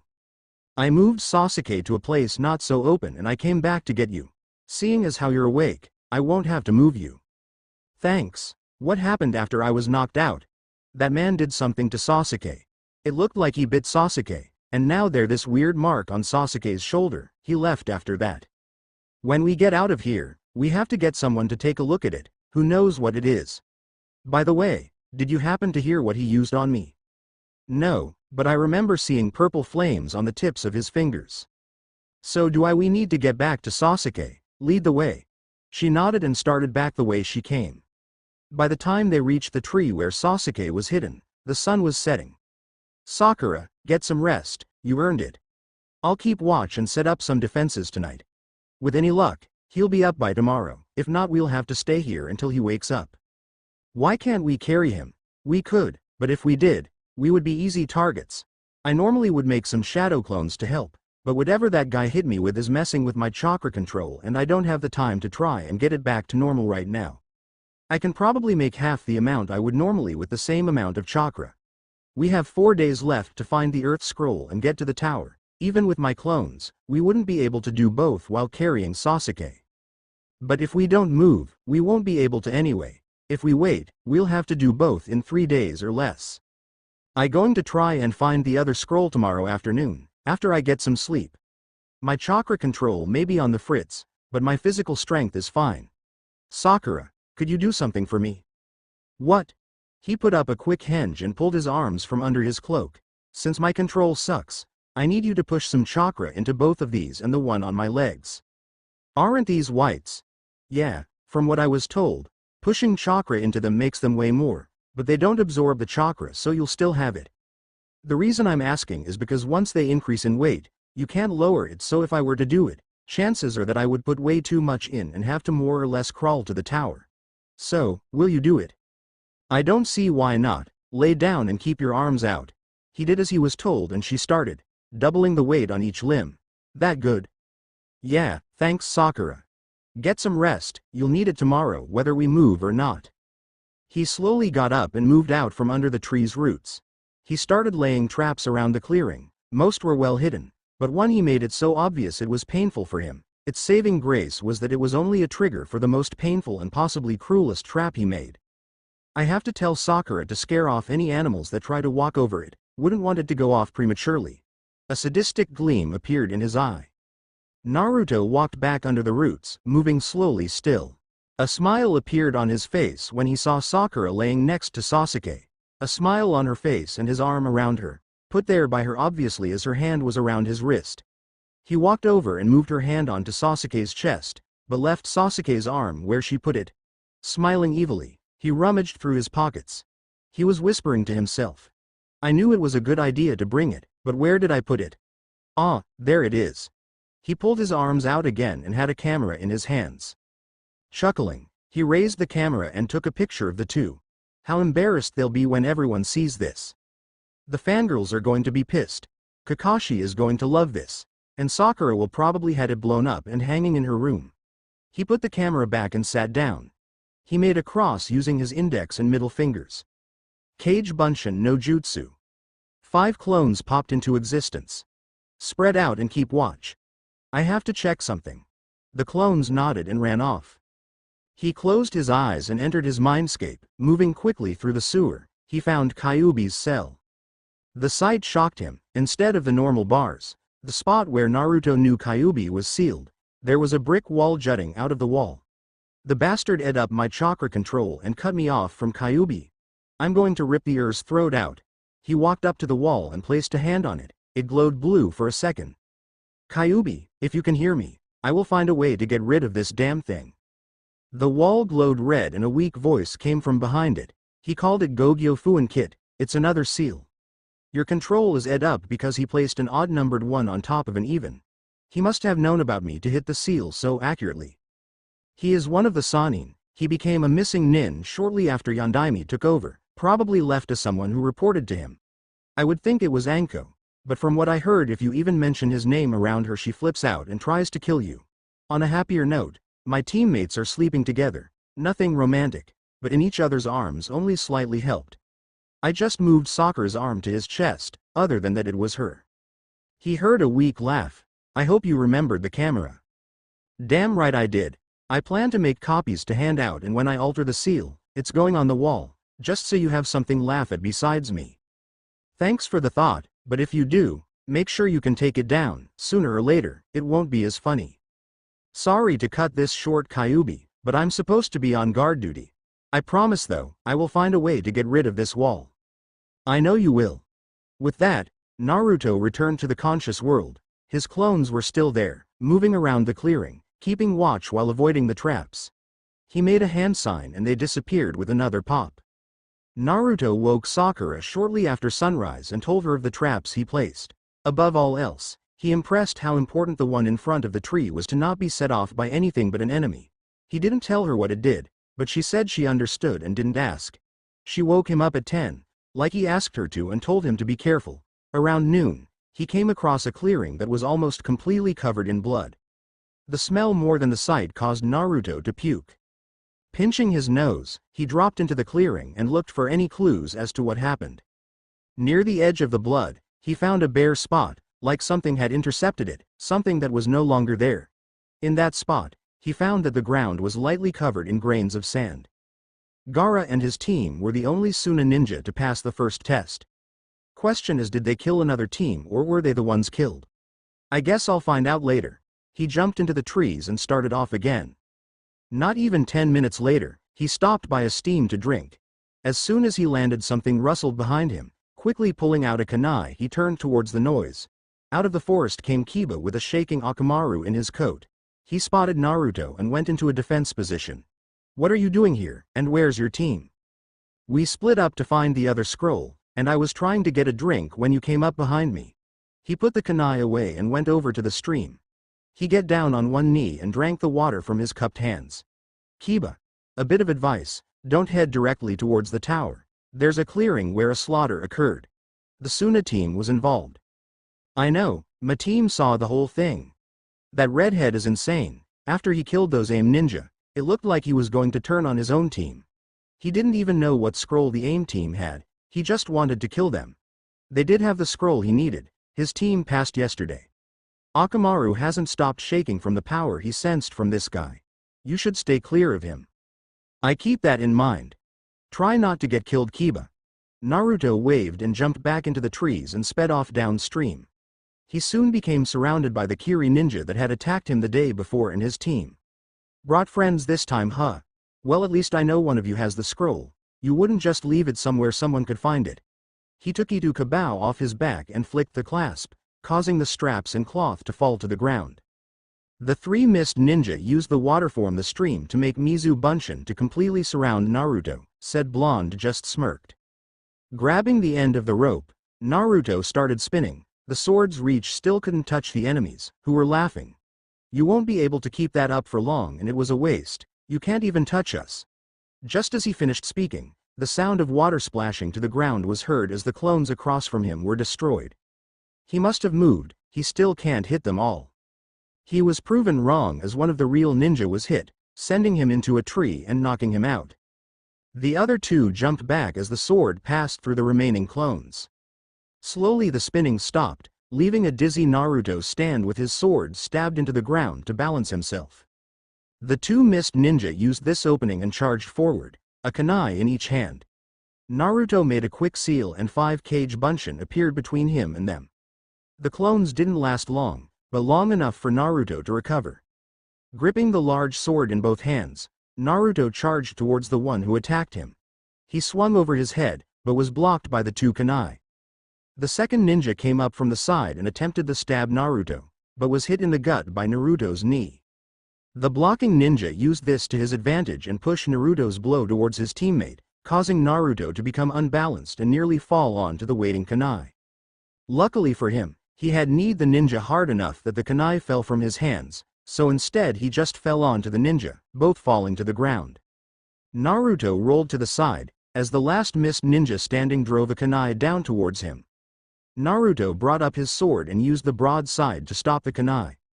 Naruto took a quick look around and saw two major things. One, the ninja he had landed on was getting up, and the other was where the attacking ninja was standing.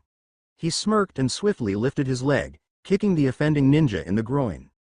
Needless to say, the man fell to the ground, hold the area in the fetal position, the kunai lying forgotten on the ground. Naruto quickly got to his feet and hit the man on the head with the broadside of his sword, knocking him out. The last conscious member of their team looked at his teammate with pity. He noticed that Naruto was slowly approaching him, sword in hand. The missed ninja dropped to his knees. "I surrender, take our scroll. I don't want to end up like that poor bastard." Naruto stopped in front of him and held out his hand. The missed ninja placed the scroll in his hand and went to help his teammates.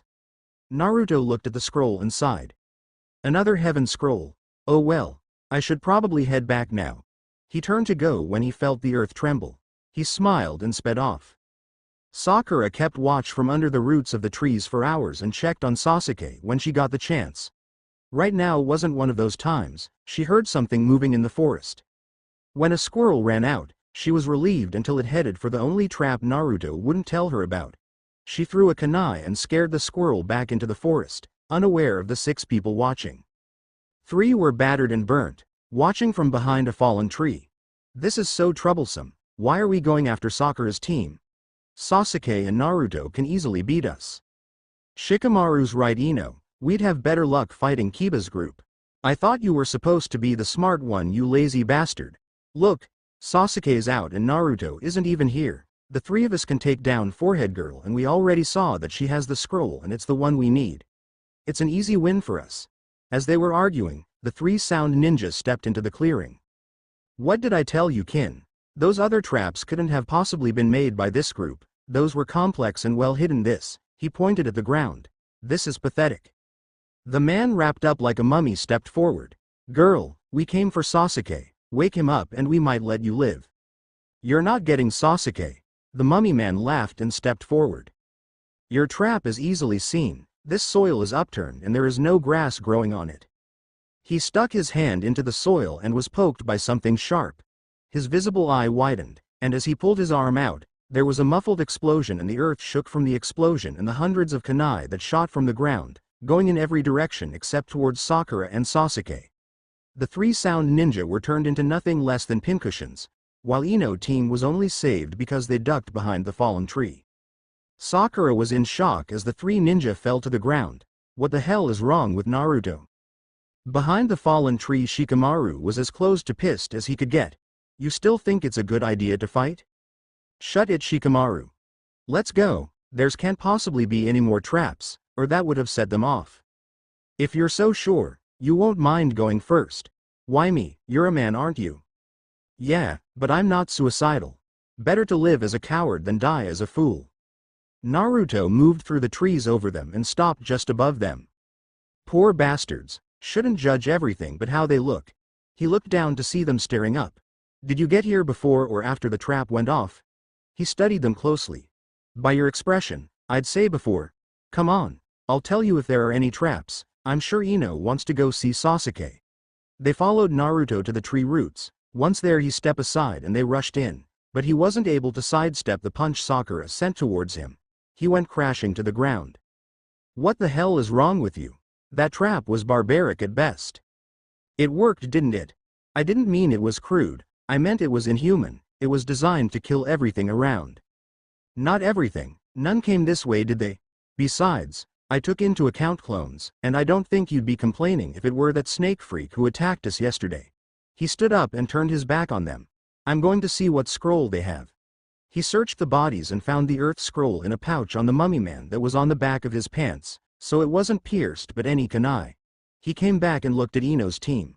"What scroll do you need?" A heaven. So that's why you were here. Well, luckily for you, they had Earth Scroll, and I acquired a second Heaven Scroll. He pulled out the Heaven Scroll he had and tossed it to them, as an apology for nearly killing you along with them. Even if you were planning on attacking, we're still comrades as ninja of Konoha. Well said, Naruto. Guy-sensei would be proud of your youthfulness. Naruto turned with a smile. Hey Lee, what brings you here? The explosion that shook the forest. My team and I felt it and I volunteered to check it out. It was a trap that I set up to protect my teammates while I was away. Then I should have gotten here sooner, to protect the lovely Sakura. Ino was snickering while Sakura was shaking. Well Lee, you still might be able to. He looked at Sasuke, and everyone else looked too. Black marks were slowly spreading down his arm and across his face. Lee, I might need your help when he wakes up. I thought we wanted him to wake up. Sakura, I'm almost certain that whatever that snake freak did to him is causing this. Until we get it looked at, I think it would be better to keep him unconscious, or at least till it subsides. Shikamaru, if I can keep him still, do you think you can hold him with your shadow long enough for Lee or I to knock him out? I won't be able to hold him for more than a few minutes, but I think that should be long enough. I want you five to go to the edge of the clearing. I don't know how he'll react. They nodded and left. Purple visible chakra erupted from Sasuke and the marks started to glow red. His eyes shot open and he stood. This power is incredible. With this power I can kill my brother. He looked straight at Naruto. Fight me. I was hoping you would ask, but there's not much room. Let's take this outside. He walked out into the clearing with little concern about having an unpredictable Sasuke following him. Sasuke stopped just outside the roots and Naruto went over to the others. Setting down his sword, he whispered to Shikamaru. How close does he have to be? With all these shadows, about 10 feet from where he is now. Got it. Go as soon as he's in range. Naruto started back towards Sasuke and stopped at the edge of what used to be his trap. Ready when you are. Without a moment hesitation, they both started making hand signs, mirroring the other. Kaden. Hosenka no Jutsu. 5 balls of fire shot from each and collided, but the shuriken that Sasuke had hidden in his kept going. Naruto swiftly drew a kunai and deflected them away from himself without sending them towards the 5 other leaf ninja. While Naruto was busy with the shuriken, Sasuke disappeared only to reappear behind Naruto as he knocked away the last shuriken. Not bad dope, but you still have no chance to beat me now that I have this power. Naruto looked over his shoulder and he smiled. Is that right? Then go ahead and try. Sasuke was smirking. Fine. He tried to raise his arm, but it wouldn't move. Why can't I move? Naruto walked around Sasuke. Sorry Sasuke, that thing is acting up and until it's stopped or at least check out, I can't risk you flipping out and attacking us. He hit Sasuke in the back of the neck with a chop and Sasuke fell forward as Shikamaru withdrew his shadow bind. Thanks Shikamaru. Sorry you didn't get to help Lee. It's alright Naruto, perhaps when this is over we can have a match. Sounds good, I look forward to it. You should probably get back to your team before they get worried. Actually, I told them to continue to the tower. I can travel with you to help until we meet up with them. Sakura looked horrified, but Naruto smiled. I appreciate it Lee, we'd be at a big disadvantage have to both fight off the enemy and protect Sasuke. He turned to Ino's team. What about you guys, want to travel with us? The more of us there are the less likely it is that we'll be attacked. As troublesome as you are Naruto, you do have a point. Choji just nodded. Like I'm going to be left out here by myself, I'm coming too. Then let's go, it's a few hours travel to the tower. Lee was just about to grab Ito Kabao. Lee, don't. Lee looked confused, but stopped. Sorry, it's just that Kakashi-sensei said that it might hurt anyone who tried to wield it that wasn't part of my family. No need to apologize, you were watching out for me, thank you my friend. Lee walked over to Sasuke and lifted him onto his back while Naruto strapped his sword to his back. Lee, are you going to be able to move quickly like that? Don't worry, I will not slow us down. If I do I vow to run around Konoha 150 times with a boulder on my back. And if I cannot, I shall do 100 finger push-ups. And if I cannot do that. Okay Lee, I think we got it, so let's get going. They took off through the treetops, Naruto and Lee in front with Ino and Sakura behind them and Shikamaru and Choji in the back. They made it to the tower before sunset, even though they had to stop once to eat at Choji and Naruto's insistence. They found Neji and Tenten waiting there and looking very bored. Figures that you would come together, the weak always group together for safety. Naruto's hand went for his sword when Sasuke stirred, the marks no longer present. We'll see who's weak later, Neji. Thanks for your help, Lee, I'll see ya later for that match. He waved to them as they all entered the tower and spilt up. How are you feeling, Sasuke? My head's killing me. Why'd you hit me? If I recall, you wanted to fight me.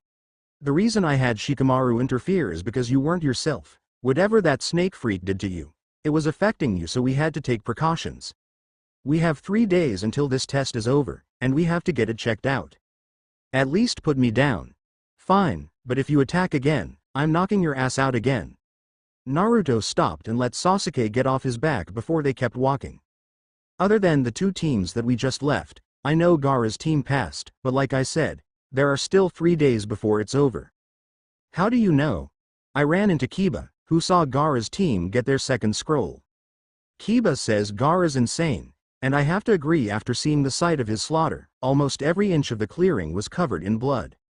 They continued into a large room where they found an inscription on the wall. After reading it, they decided to open the scrolls. The scrolls started to smoke and they dropped them to the ground. When the smoke cleared, a man in a Chunin vest with a horizontal scar over his nose and hair in a ponytail similar to Shikamaru's stood over the scrolls. Congratulations on passing the second test. Hey Iruka-sensei, could you get someone to take a look at Sasuke? A guy calling himself Orochimaru bit him and now there's this weird mark on his neck. Iruka looked scared. Are you sure that's what he said? It was him, Iruka-sensei. He summoned snakes. He disguised himself as a Kusa ninja. Anko knows which one if you need to know what he looked like. We already know. The 4 looked up to see Kakashi. Some Anbu found the real ones dead and without faces, one of Orochimaru's sick jutsu. We've called off the search for him because Anko went into the forest after him and hasn't reported in yet, so the Anbu are looking for her instead. I doubt we would have found him anyway. Sasuke, come with me, we need to seal that mark. Sasuke followed Kakashi without complaint while Sakura asked Iruka about the meaning of the inscription. After explaining, Iruka showed them where they could stay the remainder of the test. Naruto spent most of his time in his room, where he could study from the scroll Kakashi gave him, inspected the new seal placed on him, and spread his wings. Finally, the test was over and a Chunin came to tell all the people who had already arrived where to go. When Naruto arrived at the arena, he felt the genjutsu again. Well, at least the possibilities have been narrowed down. It's not anyone on Ino's, Gaara's, or Lee's team. It's not Kiba and it's not my team.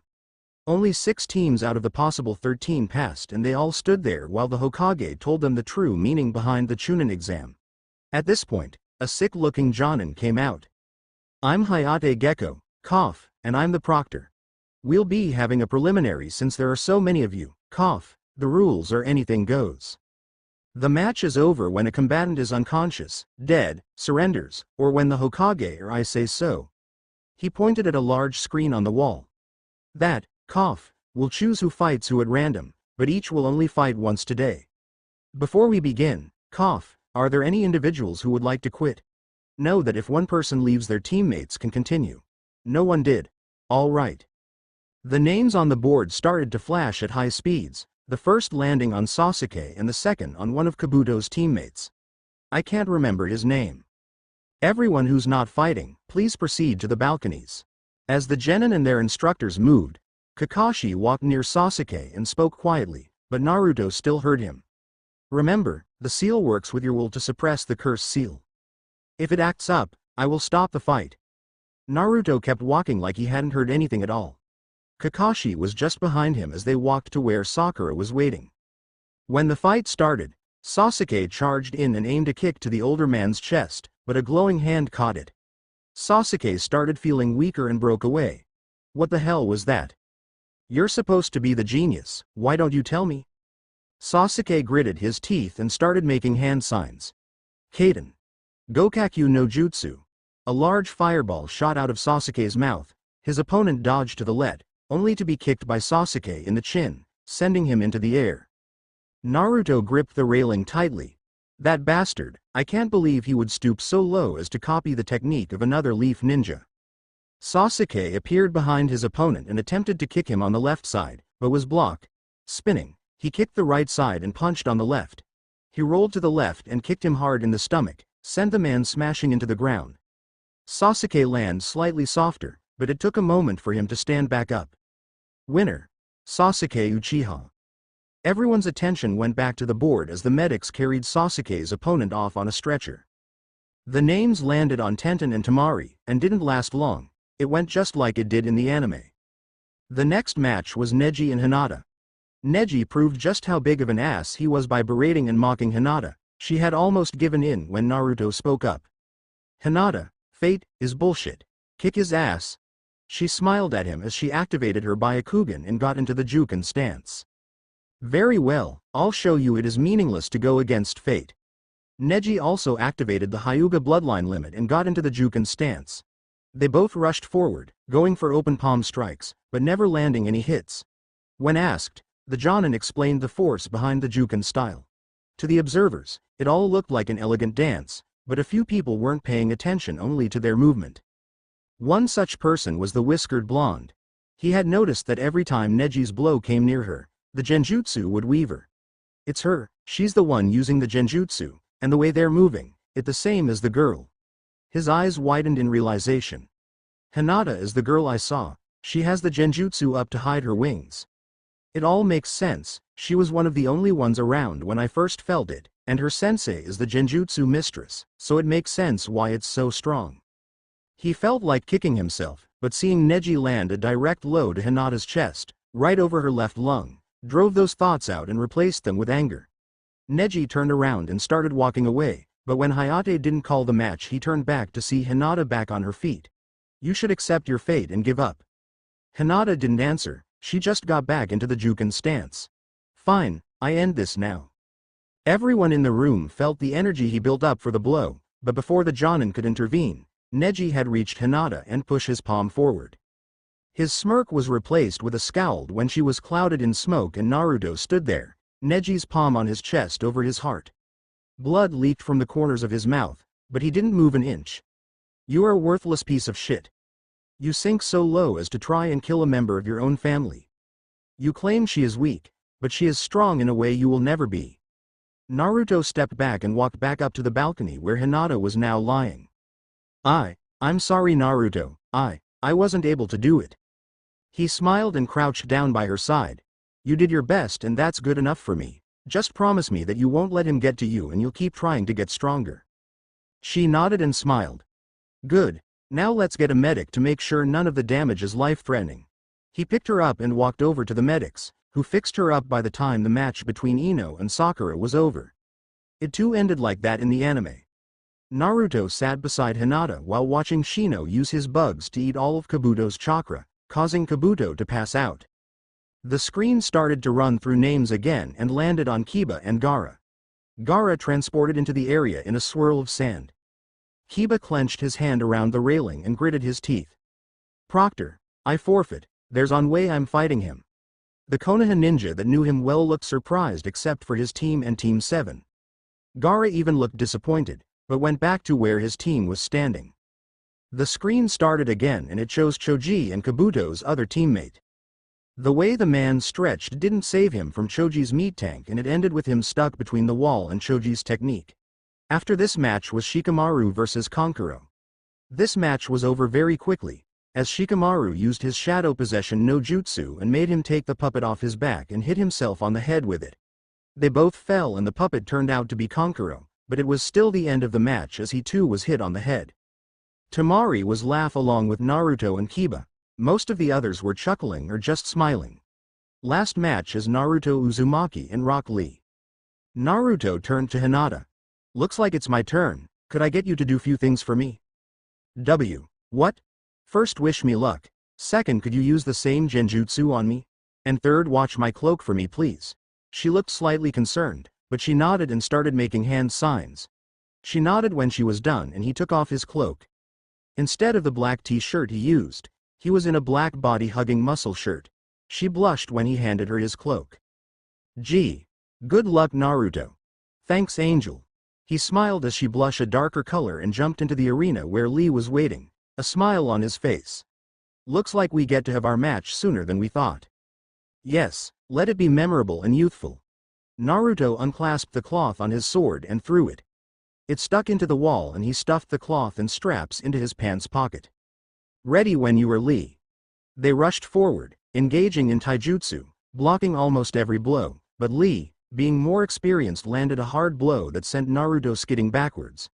Despite this, Naruto's smile never wavered and neither did Lee's. Naruto ran forward again, ducking under Lee's punch and hitting him with an uppercut followed by a kick to the side that had Lee stumbling. Your youthfulness is indeed great, Naruto. It is an honor to face you. I feel the same about you, Lee, so what do you say we go all out? Guy-sensei told me to only use it while protecting those precious to me. I shall allow it this once. Such a youthful battle should be fought to its fullest extent. Yes, Guy-sensei. Both boys leapt to a different end of the arena. Lee landed on top of the fingers of the statue doing the ram seal. He removed the orange leg bracers and revealed the weight exactly like the ones on Naruto's arms and legs. He took them off and dropped them. They created a small crater when they hit. Naruto stood on the wall opposite and removed each set one at a time and dropped them together, making a crater the same size as the one Lee made. In the blink of an eye, they were back in the center of the arena, Lee blocking one of Naruto's legs, while Naruto holding Lee's punch. Naruto brought his leg down and jumped back. As soon as he landed, both he and Lee were gone again. To all but those with the Sharingan and Byakugan as well as a few Jonin, they were little more than blurs. The two blurs shot towards each other and then they saw Naruto flying upward. Lee appeared behind him and the bandages on Lee's arms wrapped Naruto in a cocoon. The two started to spin as they headed for the ground, then they hit and a massive cloud of dust shot up. Slowly the cloud receded until it was only around the crater. Lee limped out, holding his right arm and crying. I shouldn't have used it. I tried to lessen the impact, but please forgive me, Naruto. Everyone turned to the cloud, Hinata and a few others with tears in their eyes. I'm sorry, Guy-sensei. I used the technique you taught me on a comrade. Hayate was about to call the match when a groan was heard from the crater. Naruto walked out of the dust massaging the back of his neck. Damn, that hurt. No one said a word, they just stared at him. What? No one answered, so he looked around. Not seeing anything around him, he looked at himself. He was shirtless. Shit. He looked over his shoulder and saw his wings. Secrets out, huh? He scratched his cheek. Are you alright, Naruto? My neck hurts a bit, but nothing too bad. He noticed Lee's condition. Lee, what happened? You didn't look this bad when I saw you use it before. I attempted to soften the landing. As much as I would like to continue our fight, Lee, I don't think you should continue. You could really hurt yourself. Thank you for your concern. I accept my defeat, but I will want a rematch, Naruto. I forfeit. I'd be happy to fight you again, Lee. Keep up on training, but wait till you've recovered first. Lee nodded and with Naruto's help walked over to the medics. When he finished, Naruto gathered up his and Lee's weights, along with Itukabao, and gave Lee's weights to Guy, who continued to rant on and on about Naruto's youthfulness. Will those who won please come down here? When they got down, Hayate had a box and Ibiki stood there with a clipboard. Now draw a slip of paper out of this box and read it off. He moved down the line from his right to left. Neji. 1 Shikamaru. 5 Choji. 6 Shino. 8 Sasuke. 3 Temari. 7 Gaara. 4 Naruto. 2 Ibiki wrote on the clipboard as they read the numbers off. He turned it so they could see. The matches for the finals will be as follows. Match 1. Neji Hyuga vs Naruto Uzumaki. Match 2. Sasuke Uchiha vs Gaara Sabaku. Match 3. Shikamaru Nara vs Choji Akamichi. Match 4. Temari Sabaku vs Shino Aburame. The finals will be held in a month's time at the large open arena of the village. While some of you have shown all your skills and others hardly any at all, the month break is to train in new skills or to improve on current ones. That is all. The time and date as well as directions for the Suna Ninja will be sent to you a week before the finals. Dismissed. All of the genin left except Naruto and Hinata's Tam. Naruto went up to the balcony to find Hinata passed out with a blush and smile on her face. Kurenai walked up to him. I want to thank you, Naruto, for saving Hinata from Neji's attack. Most people would have died from an attack like that. We both know I'm not like most people, and I don't take kindly to anyone attacking my friends. He will pay for that in the finals. She asked you to help her conceal them, didn't she? So you noticed too. Yes, I could help you too, but it's a bit late now. Probably, before too long, everyone in the village will know about mine. I won't say a word about hers, but I take it at least Shino knows. Hey, I know too. Just because I didn't do so great at the academy doesn't mean I'm stupid. She passed out after she saw you. As much as I want to stay for her to wake up, I have to find Kakashi-sensei, so could you tell her I would like to meet her at Training Ground 7 tonight at 8? Sure, it's the least I can do. He took his cloak off of the ground and took out the camera before placing it over her. He placed a hinge on himself and left the tower. He found Kakashi right where he thought he would, coming out of the adult bookstore. Hey Kakashi-sensei, can you? No, I can't train you, Naruto, I'm training Sasuke. That wasn't what I was gonna ask. Kakashi looked shocked when he turned to the blonde. Really? Then what did you want? I was wondering if I could get the next scroll on sealing. I finished with the first one our second day at the tower. Just a second. Kakashi disappeared in a puff of smoke to reappear a minute later in the same fashion. Here you go, there's one more that I have, after that maybe the Hokage can get you some more. Thanks sensei. See y'all later. Naruto waved as he walked off. I was positive that he would ask me to train him. Oh well, that's just one less problem to deal with. Naruto was slightly angry at the Jonin. The bastard thinks that the world revolves around Sasuke, and he doesn't think I knew he would blow me off. Some genius. He headed for the hot springs to try to fix his chakra control problem. Let's see, if I remember correctly, that guy said that to walk on water you needed to constantly adjust the chakra output to make up for depth, waves, and weight, I think. He was pretty close to the female baths, but still far enough away that they wouldn't care. He channeled chakra to his feet and attempted to step onto the water, only to fall in. Hot, hot, hot, hot. He jumped out of the water. Damn that Orochimaru and his damn seal. He was about to try again when he heard perverted giggling like when Kakashi read his book. He looked around and found the source to be a white-haired man with a large scroll on his back. This is wonderful, my next book will be the best yet. Pervert. The man only had enough time to turn and see the blonde jump away before there were screams. The women rushed out in towels and started beating the man and chased him off with Naruto following on the rooftops. He landed near the man. Hey pervert, you're lucky they were only civilians. You're the one who caused me to abandon my research. If that's what you want to call it, pervert. Stop calling me that brat. Don't you know who I am? No, should I? I'm the great Toad Sage, Jiraiya. Men envy me and women adore me. I'm the world-renowned author of the great Icha Icha novels. So that's what you meant before, you were researching for your next perverted book. And you said you're Jiraiya the Toad Sage? Yes, I did. I am one of the Densetsu no Sanin along with Tsunade and the traitor Orochimaru. Then maybe you can help me, I don't have time for this. Jiraiya turned and started walking away. He placed a seal on me. Jiraiya stopped. He called it Gogyo Fuin. Jiraiya turned around. Are you sure that's what he called it? Naruto nodded. Then come with me. Jiraiya started walking again and Naruto followed him. Jiraiya led him to a clearing through which a stream flowed. Now expose the area he placed the seal and channeled chakra. Naruto made the ram seal. Kai. His henge dispelled, exposing his upper body and wings. He then started channeling chakra to make the seals appear. Jiraiya's eyes widened when he saw the wings and even more when the seals appeared. A small smile crept onto his face.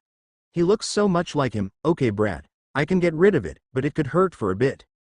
Just get rid of the damn thing. Blue flames appeared on the fingertips of Jiraiya's hand. He slammed the flames into the same places Orochimaru had. Gogyo Kaien. Naruto fell to his knees holding his stomach, and when the pain stopped, he looked down and saw that the seal was gone. Naruto stood up and walked over to the stream, carefully stepping out onto the surface. He smiled when he didn't sink and found he could walk on the water with ease. Thanks Ero Sennin. Don't call me that brat. My name's Naruto Uzumaki. Thanks for the help, now I can train to my fullest for the finals. Are you talking about the Chunin exam? Yeah, I'm in the first match against that asshole Neji Hyuga. Let me ask you something kid, have you ever used chakra that wasn't your own? If you're talking about Kyuubi, you don't have to beat around the bush, I already know, and yes I have used its chakra, once out of rage and again at my request to help my teammate. But I can't handle very much of its power. I can help you with that if you want. So you're going to train me to use more of Kyuubi's chakra? If you want me to. What do you think, Kyuubi?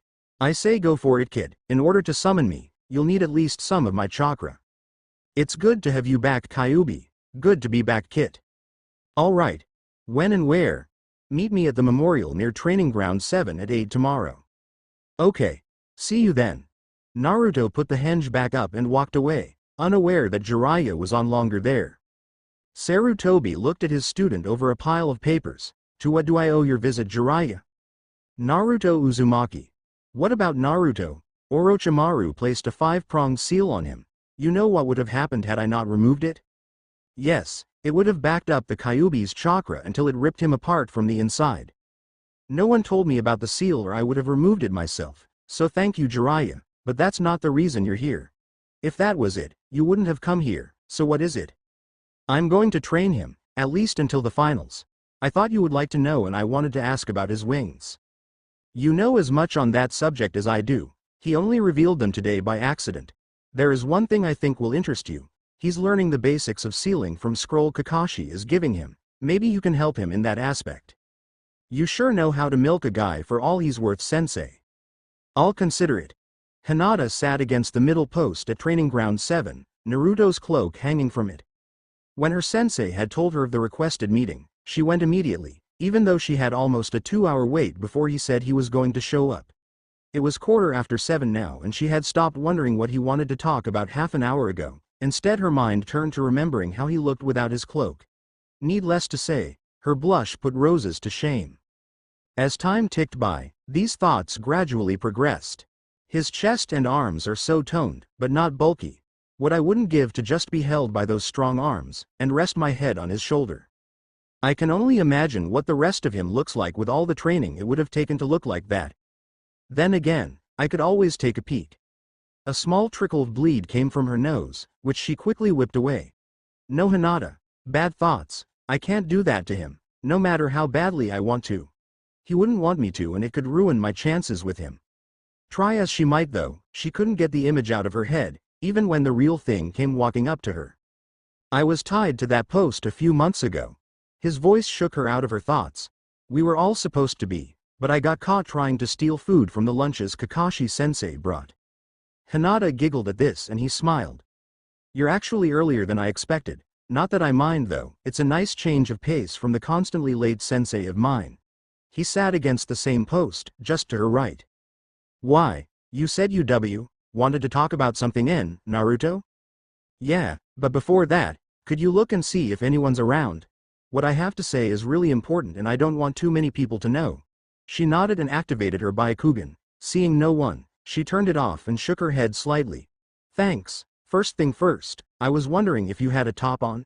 He slapped his hands over his mouth as Hinata's eyes rolled to the back of her head and her head fell onto his shoulder. While he waited for her to wake up, he was unsure what to do. Kyuubi wasn't helping matters either. He was laughing his ass off from inside his cage. Oh my kid, you have such a way with words. It's not that funny, Kyuubi. If she thinks that I am that perverted, she could kill me. He felt her start to stir and looked to find her lavender eyes open and her face a dark red, almost brown. His face was a light maroon. I'm so sorry, Hinata. I didn't mean anything perverted, I swear. I was asking because if you were, I was hoping you would show me your wings. Her face toned down a bit and a small smile appeared on her lips. It's Al. All right, Naruto. I know why. You're not that kind of person. He stood up saying thanks and held out his hand to help her up. She took it and was amazed by the feel of it. It was rough, but warm. At the same time, the soft silk-like feel of hers amazed him. She released the genjutsu and spread her white wings. The shirt she had on was not something Naruto had never imagined Hinata would wear. It was pale blue with it wrapping rather loosely around the abdomen with it only covering the front and sides of the chest, being held up by 2 spaghetti stings tied behind her neck. What Naruto first took notice of was what any male would. Hinata was well developed, but he quickly looked away. Her wings were as white as freshly fallen snow. His view went back to her face. Even if I was desperate, that wouldn't look good on me. He smiled when she giggled again. All joking aside, you are probably the only one our age that can pull that look off. Their blush returned, at a fairly lower level. Okay. If you want you can put the genjutsu back up, either way I'll get to why I asked you here. She nodded and reapplied the genjutsu. These wings were given to us by fallen angels for unknown reasons. Fallen angels live in a world alongside ours and kill both demons and angels because they're jealous that those groups were given a realm in which to reside. They also gave us power. I'm not sure what though. Now I have some bad news as well. The fallen angels gave us both power because if only one were to receive it, the world would be thrown out of balance and would be destroyed. I'm not sure how it works when we die, and I'd prefer not having to find out. There's one more thing that could be good or bad news depending on how you look at it. You were given the power to kill me if you want to. WH. Why would I? A and H. How do you know all this? Actually, it's the same answer to both. You remember the stories of the nine-tailed fox? She nodded. What we were told was a lie. Yondaime may have been the strongest cage ever, but he was still human, and no human can kill a demon, let alone a biju. Instead he did the next best thing, he sealed it. The problem with this is that the only thing strong enough to contain a being as strong as Kyuubi is a human body. Now since a young child to adult's chakra coils are developed, placing a demon in them is impossible because its chakra is too strong and would tear them apart, freeing the demon. So the only option is a newborn. They alone can hold a demon because their chakra coils will develop to withstand the demonic chakra. Hinata saw how the sadness consumed him as he continued. Unfortunately, only one baby was born the day the fox attacked. It was me. I hold the strongest of all demons in my stomach. That's why you were given the power to kill me, in case I couldn't handle both his and their power. Hinata was horrified. How could he do that to a child? As that way almost everyone warns me to stay away from you. Why they give you such looks when you walk down the street? He nodded slowly while staring down at the ground. Of all the things he thought she might do, he never thought of what she did do. She wrapped her arms around him. He could feel her tears running down his chest. I don't care. You will always be you.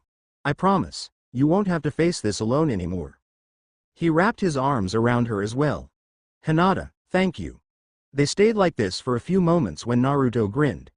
You know Hinata, you didn't stutter once the last time you spoke. Hinata smiled too. You're right, and I won't from now on either. They both let go and Naruto went to get his cloak. Be sure to keep the blush though, I think it kind of cute. Those words made her blush and he smiled seeing it. Come on, I'll buy you dinner. At this Hinata smirked. It was one that eerily similar to the second examiner's. Why Naruto, I do believe you asked me on a date. Naruto chuckled. What happened to the shy quiet Hinata? She found what she was missing, confidence, purpose, and acknowledgement. There is one thing that I still hope to find, but I'm not telling you what yet. He shrugged. Fair enough. Suddenly, a large smile appeared on his face and a mischievous glint appeared in his eyes. We need to find Kiba. Why? I have something on Sasuke and he's the only one I know who can spread it fast enough that isn't part of his fan club. Normally I do it myself, but after today, I think he could use a good shot at the Uchiha's pride. A massive wave of killing intent rushed over them, causing Hinata to shake in fear, but Naruto seemed unaffected. Kit, I think it's the redhead Suna boy, but there's something else about it, something familiar. Your friend doesn't seem to be able to handle killing intent at such high levels. Flare your chakra to lessen the effect on her. Naruto let off a burst of chakra that was visible to Hinata even without her Byakugan active. Hinata, I have to check that out. I'll understand if you don't want to come. Just so you know, our furry friend thinks that it's Gaara. She was hesitant and he smiled at her before taking off towards the source. Minutes later, Hinata was running along the rooftops by his side. I told you that you didn't have to come. Like I'm going to let you face him alone. You saw what he was capable of. No offense Hinata, but I doubt either of us will make much difference if he that determined to kill. With any luck, a large enough flare of chakra will stop him, or at least slow him till Anbu get there, if they aren't already. Hopefully they are, because large enough could include his chakra, and that would draw the attention of Anbu, and probably the old man himself. Who do you think he's after? If I had to guess, I'd say Kiba. I'm only saying this because when Kiba forfeited, almost everyone, including his teammates from what I could tell, didn't notice his disappointment at not being able to fight. Though I don't blame them for not seeing it, it was subtle, only visible in his eyes for a moment. When they found the source, they saw it was indeed Gaara and Kiba. The dog boy was doing everything in his power to keep from getting caught by the sand. Fight me, coward. Gaara launched another wave of sand at Kiba. Gaara, stop this.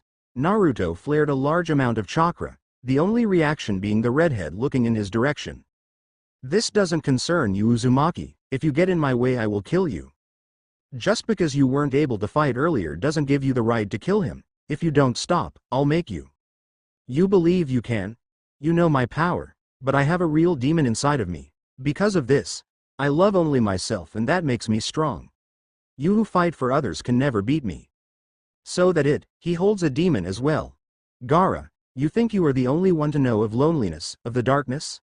I know of both intimately, and it's because of my friends that I escaped them. You don't have to be alone. If you let people get close, you can be saved as well. No, you lie. I can only love myself. I must kill to prove I'm alive. Mother will feast on your blood, Uzumaki. The sand rushed towards Naruto and Hinata, but before the sand encased them, Naruto pushed her out of the way. Sabaku Q. Hinata and Kiba stared in fear as they knew what was going to happen next. Gaara raised his hand and clenched his fist. Sabaku Soso. The sand compressed, but unlike the first time they saw it, no blood exploded from it. Gaara's face contorted into a frown. He turned his head quickly to find Naruto standing right behind him, his Suna no Tate being held back by what appeared to be a wall of red chakra. What really grabbed Gaara's attention, though, was that Naruto's eyes glowed red. Naruto leaned forward so his mouth was near Gaara's ear, not wanting to be overheard by Kiba.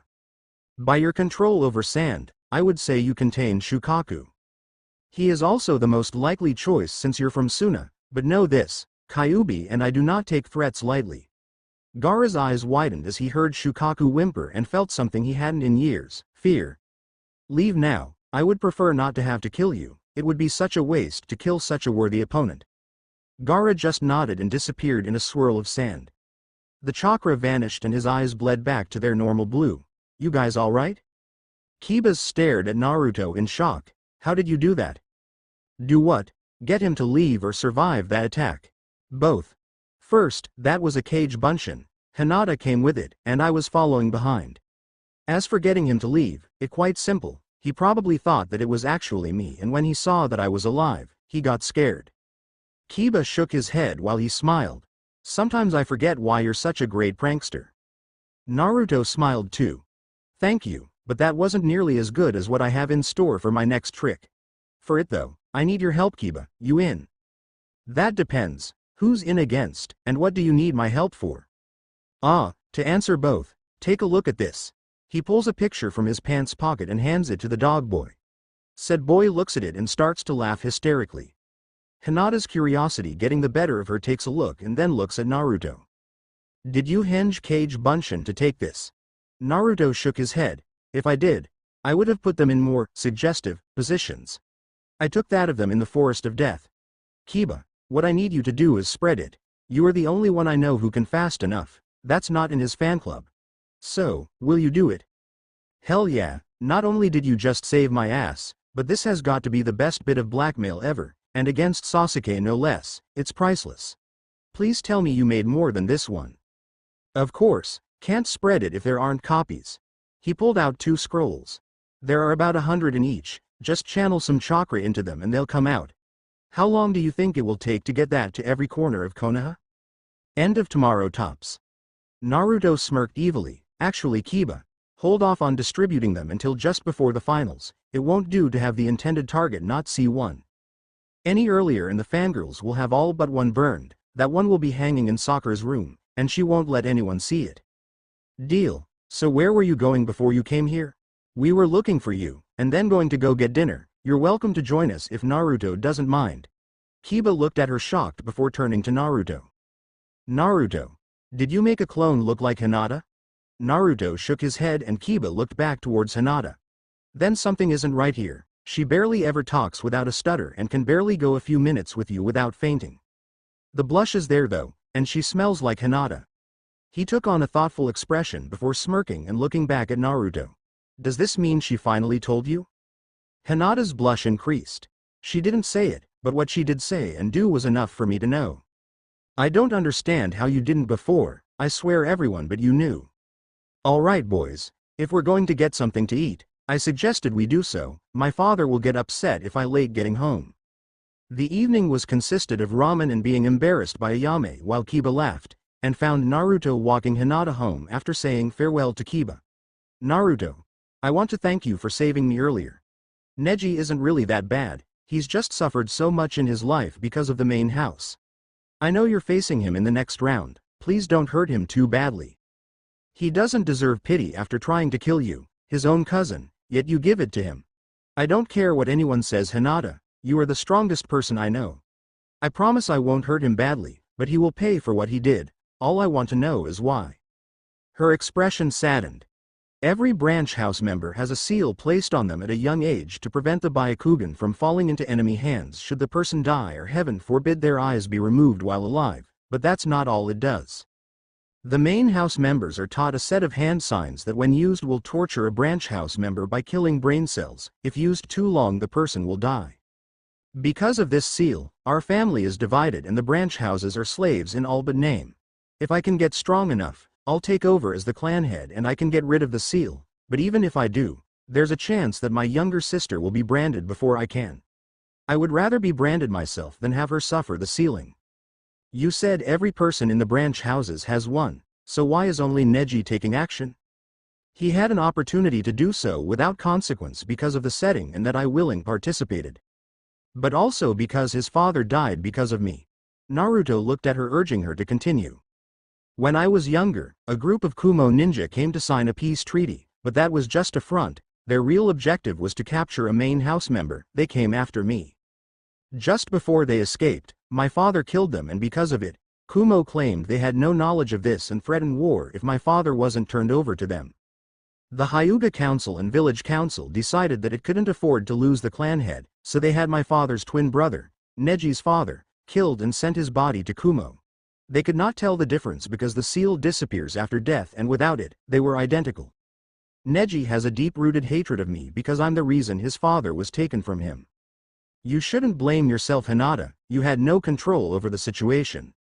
Your father did what any decent father would do by protecting you when you couldn't protect yourself, and like you would rather be branded over your sister, the same could be true for them. Neji's father could have sacrificed himself to protect yours. A family is supposed to watch out for the other members, and when they don't, things like the Uchiha massacre happen. Neji says it's fate, but it's the choices made that determine the outcome.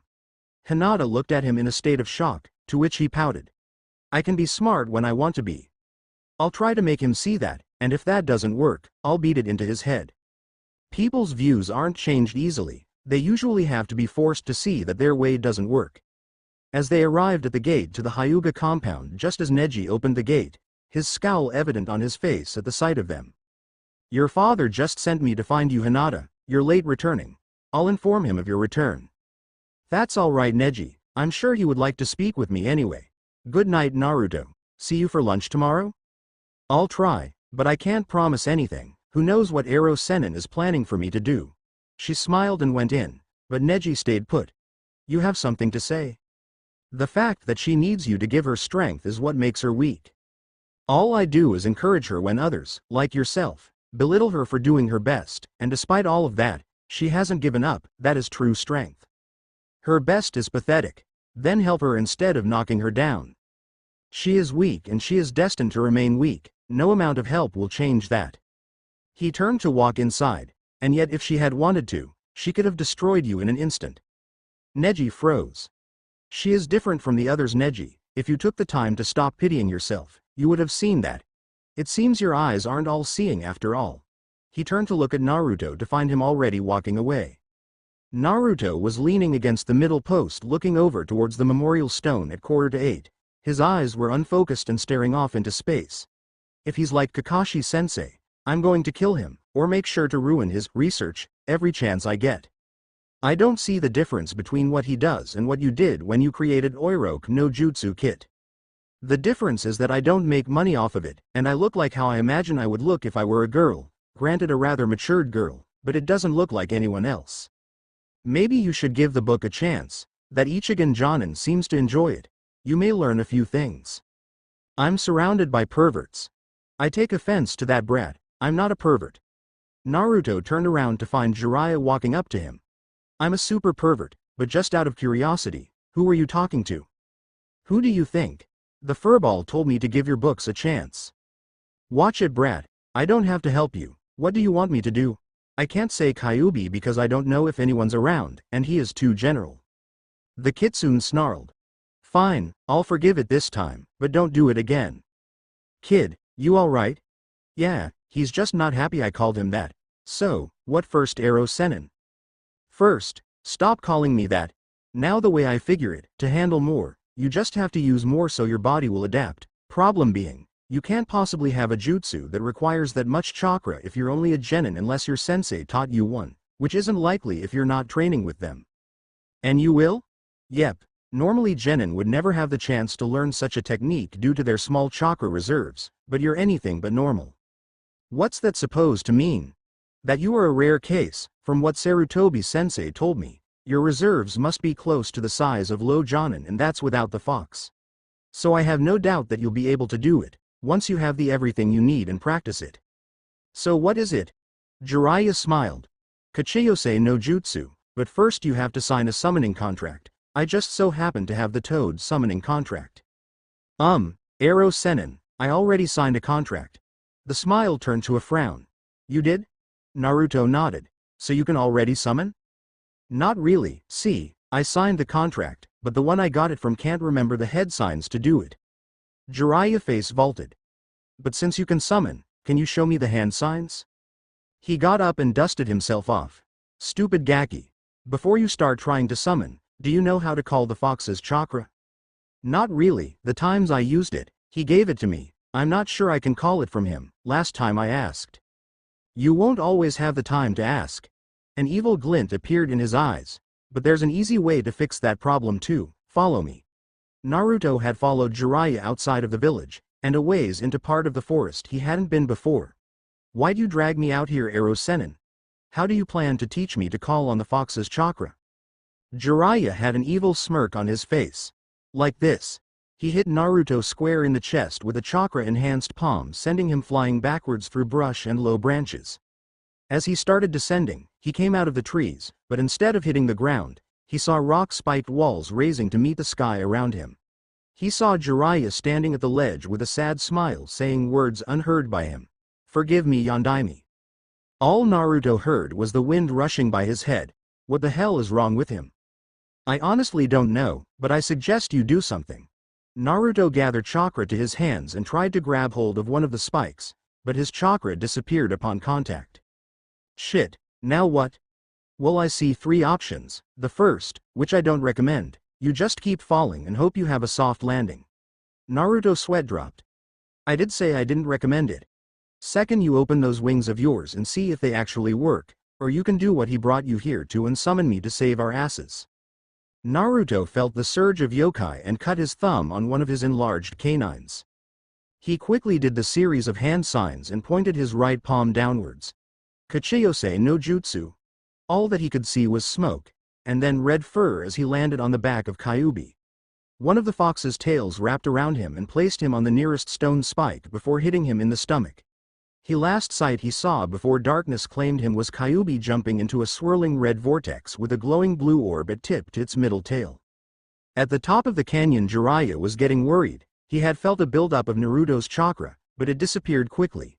He smiled when he felt the malicious feeling of Kyuubi's yokai, and the roar of the summoning. But the feeling of the yokai didn't go away, instead it got even stronger. Then all at once it vanished along with Naruto's chakra signature. His eyes widened and he took off towards the Hokage Tower as fast as his summoned toad could carry him. Upon arrival, he barged into Sarutobi's office, where said man was trying to quickly hide a little orange book. He sighed in relief when he saw who it was. Oh, it's only you, Jiraiya. How goes Naruto's training? I was teaching him to summon.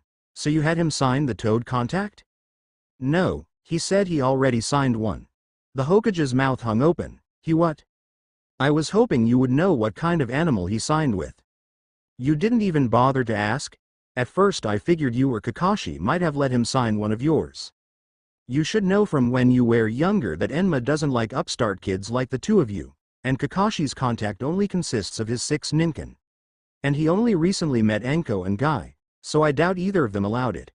Why aren't you out asking him what his summon is?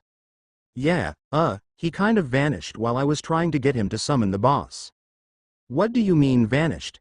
Well, I knocked him off a cliff so he had motivation to use Kyuubi's power to summon, and then his chakra signature just disappeared. The old Hokage saw red and with strength he didn't know he had. He sent Jiraiya flying so far that Tsunade would have been proud. When Naruto opened his eyes, he was eye to eye with a lying down Kyuubi. Good, you're awake.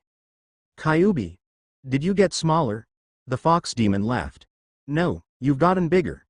Because of the power that you received, your body had to be left in your realm, so I brought your soul here. You're in the body of one of my kin.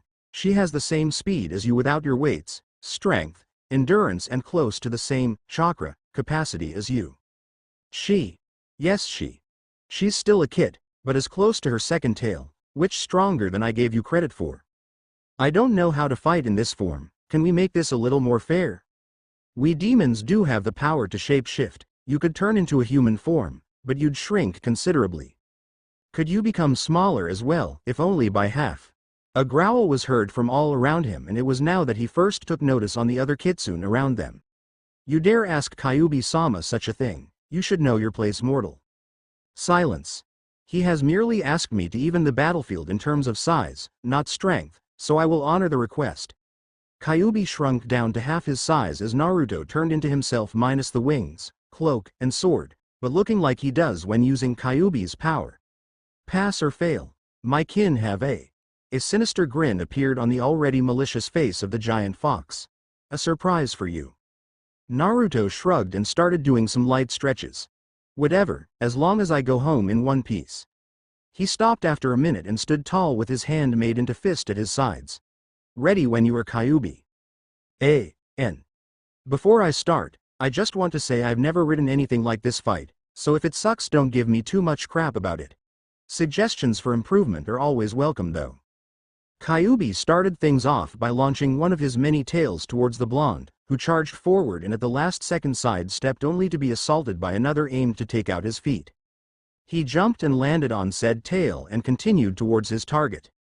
With a flick of his tail, Kyuubi sent Naruto flying into the air before launching 5 tails at him.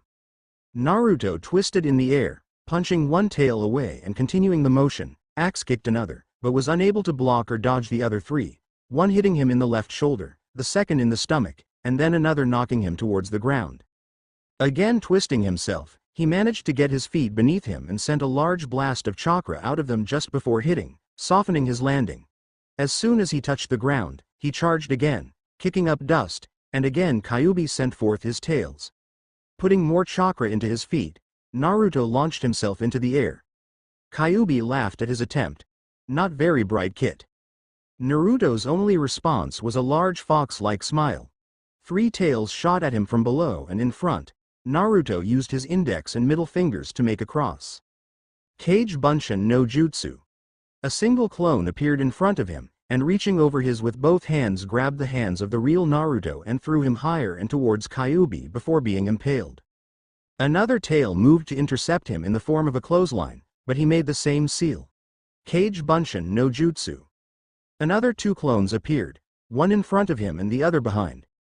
The first latched onto the tail with only his arm, leaving his feet dangling while the other pushed the real Naruto downward a little and disappeared. Naruto grabbed onto his clone's legs and used them like a trapeze to throw himself even closer. A 5th tail came from behind and smacked him on the head, only to have him turn into a puff of smoke. The real Naruto was running along Kyuubi's tail, having used Kawarimi to switch with the clone he had just used. Kyuubi attempted to shake him off, but he was using chakra to stick the tail. Kyuubi shot his other tails to try and knock Naruto off. At first he jumped onto the attacking tails, but then Kyuubi started to send more than one at a time. 3 tails were coming from the front, back and left side as he passed the halfway point. Damn it, I'm so close. He chanced a quick look around and spotted a single opening. It's dangerous and risky. Perfect, it's just my style. He continued to run, but was moving towards the right. Just as the tails were about to hit him, he completely shifted his weight to the side and, to the surprise of everyone watching, was running along the underside of the tail. He finished the spiral to get back on the top as he reached the base of the tail. Kyuubi, who had been keeping Naruto in sight since he used the clones, was finding it increasingly difficult to follow his movements, as he seemed to be picking up speed as he journeyed across the massive back. Naruto hadn't really noticed the increase of speed, being focused on his goal, Kyuubi's head. Kyuubi was continuously lashing at the blonde with his tails, but was having more trouble than before, as when Naruto dodged them, he would oftentimes hit himself, and while it didn't really hurt him, he was annoyed to no end. As Naruto reached mid-back, Kyuubi made a hit at last, sending him skidding to the left, but Kyuubi growled in slight pain as Naruto pulled on 2 handfuls of fur to keep himself on. Naruto stood back up and started moving again. Kyuubi launched all 9 tails at him from behind and the sides. 6 came in from the sides, forming a disconnected wall that left spaces too small for him to get through quickly, let alone before the remaining tails hit him. Adding chakra to his feet again, he jumped over, where the last 3 tails were waiting. The first tail shot past him, spinning him with its wake, but also giving him the added power he used to knock the second tail away. The third tail, however, hit him in the gut and, with a quick flick from Kyuubi, smashed him into the ground.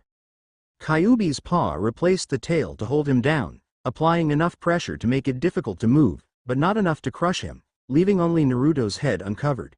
He could feel Naruto trying to push him off and laughed. Even now you refuse to admit defeat. You've put up a better fight than I would have expected, kid. There is no shame in giving up this battle. I am king of demons for a reason after all. Throughout the whole speech, Naruto's smile never wavered. If you really think I'm about to give up, you don't know me at all. I'm having the time of my life, and I'm not about to stop now. He reached deep into his chakra reserves, coursing it through his entire body and slowly started to push Kyuubi's paw up.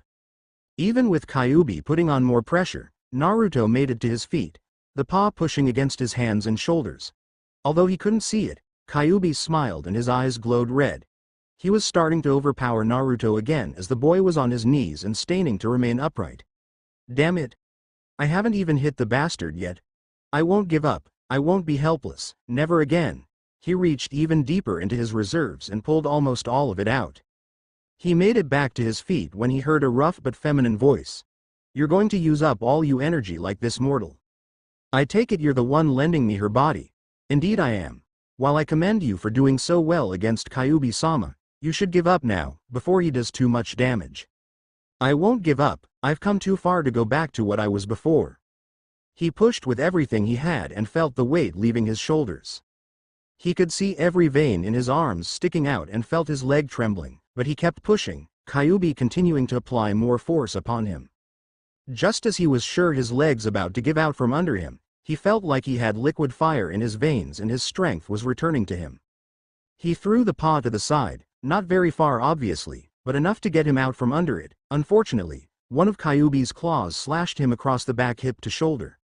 Forcing back the pain, he ran towards Kyuubi again, pushing chakra into his legs before he could blink. He was in front of the massive fox and used the remaining chakra in his legs to jump and land a raising kick to his jaw. When he landed he stopped moving, grabbing his head in pain. What the hell's happening? I must thank you. I don't know how you did it, but you've gained me my second tail, something that should have taken me another century at least. The pain is because you used so much yokai that my body wasn't ready to handle. It should pass shortly, but you won't be able to continue until after it does. That's fine, at least I was able to get him once.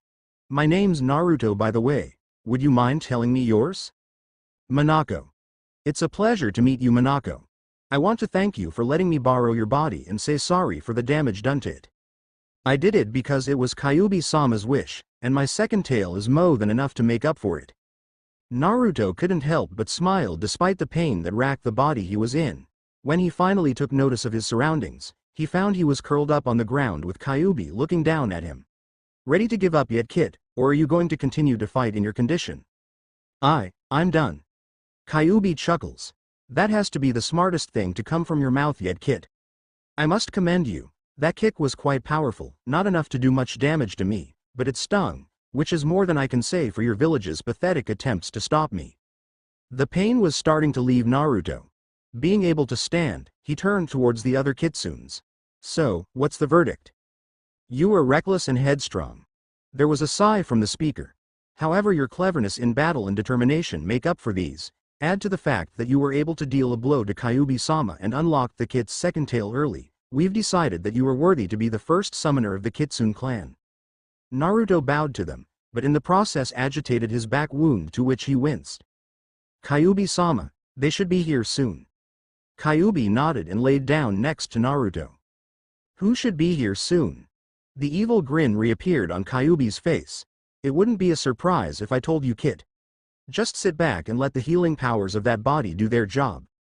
Not having a problem with this suggestion, Naruto sat down. After only 5 minutes, his back was like new, and he was getting bored. That is until Kyuubi spoke up. So you're finally here. Naruto stood up when he heard a voice that didn't sound like that of a demon. Kyuubi, how can you be here? That would mean. The man's words were cut off as Naruto walked around in front of Kyuubi. The man he saw had shaggy blonde with blue eyes, wearing the standard leaf jonin outfit and vest with a white trench coat with red flames at the bottom. You? A clawed hand of Minako's red yokai shot from Naruto's outstretched hand, grabbing the man he recognized as the Yondaime Hokage. Why aren't you rotting in the Shinigami's bowel, you bastard? My kin made a bet with the Shinigami kid. If I were to return before your name appeared on his list, he was to release my sealer for as long as I remained here, but if it didn't, my soul would be forfeited and you would gain all my powers, effectively becoming the new Kyuubi. Do you enjoy your surprise, Kit? I think that just this once I'll take a page out of Gaara's book. His hand started to clench, causing the yokai to do the same, squeezing the Yondaime, whose face was contorted in pain. You have no idea how much I wish I could kill you right now. To live for 12 years being hated by damn near everyone and not knowing why, being thrown out of stores, overcharged for barely edible food. Being glared at and having names or insults whispered just loud enough for you to hear everywhere you go, or to have parents tell their children to stay away from you. As his hand was about to clench completely, a fox came running towards them with a woman on its back. The woman jumped off the fox's back, landing near the Yondaime. Please stop. Naruto's glare turned to her. Who the hell are you? The woman has long reddish-orange hair, light brown eyes, and wore a black dress with a white sleeveless shirt underneath it. I'm his wife, Kushina. You don't appear to be a demon, so why are you doing this?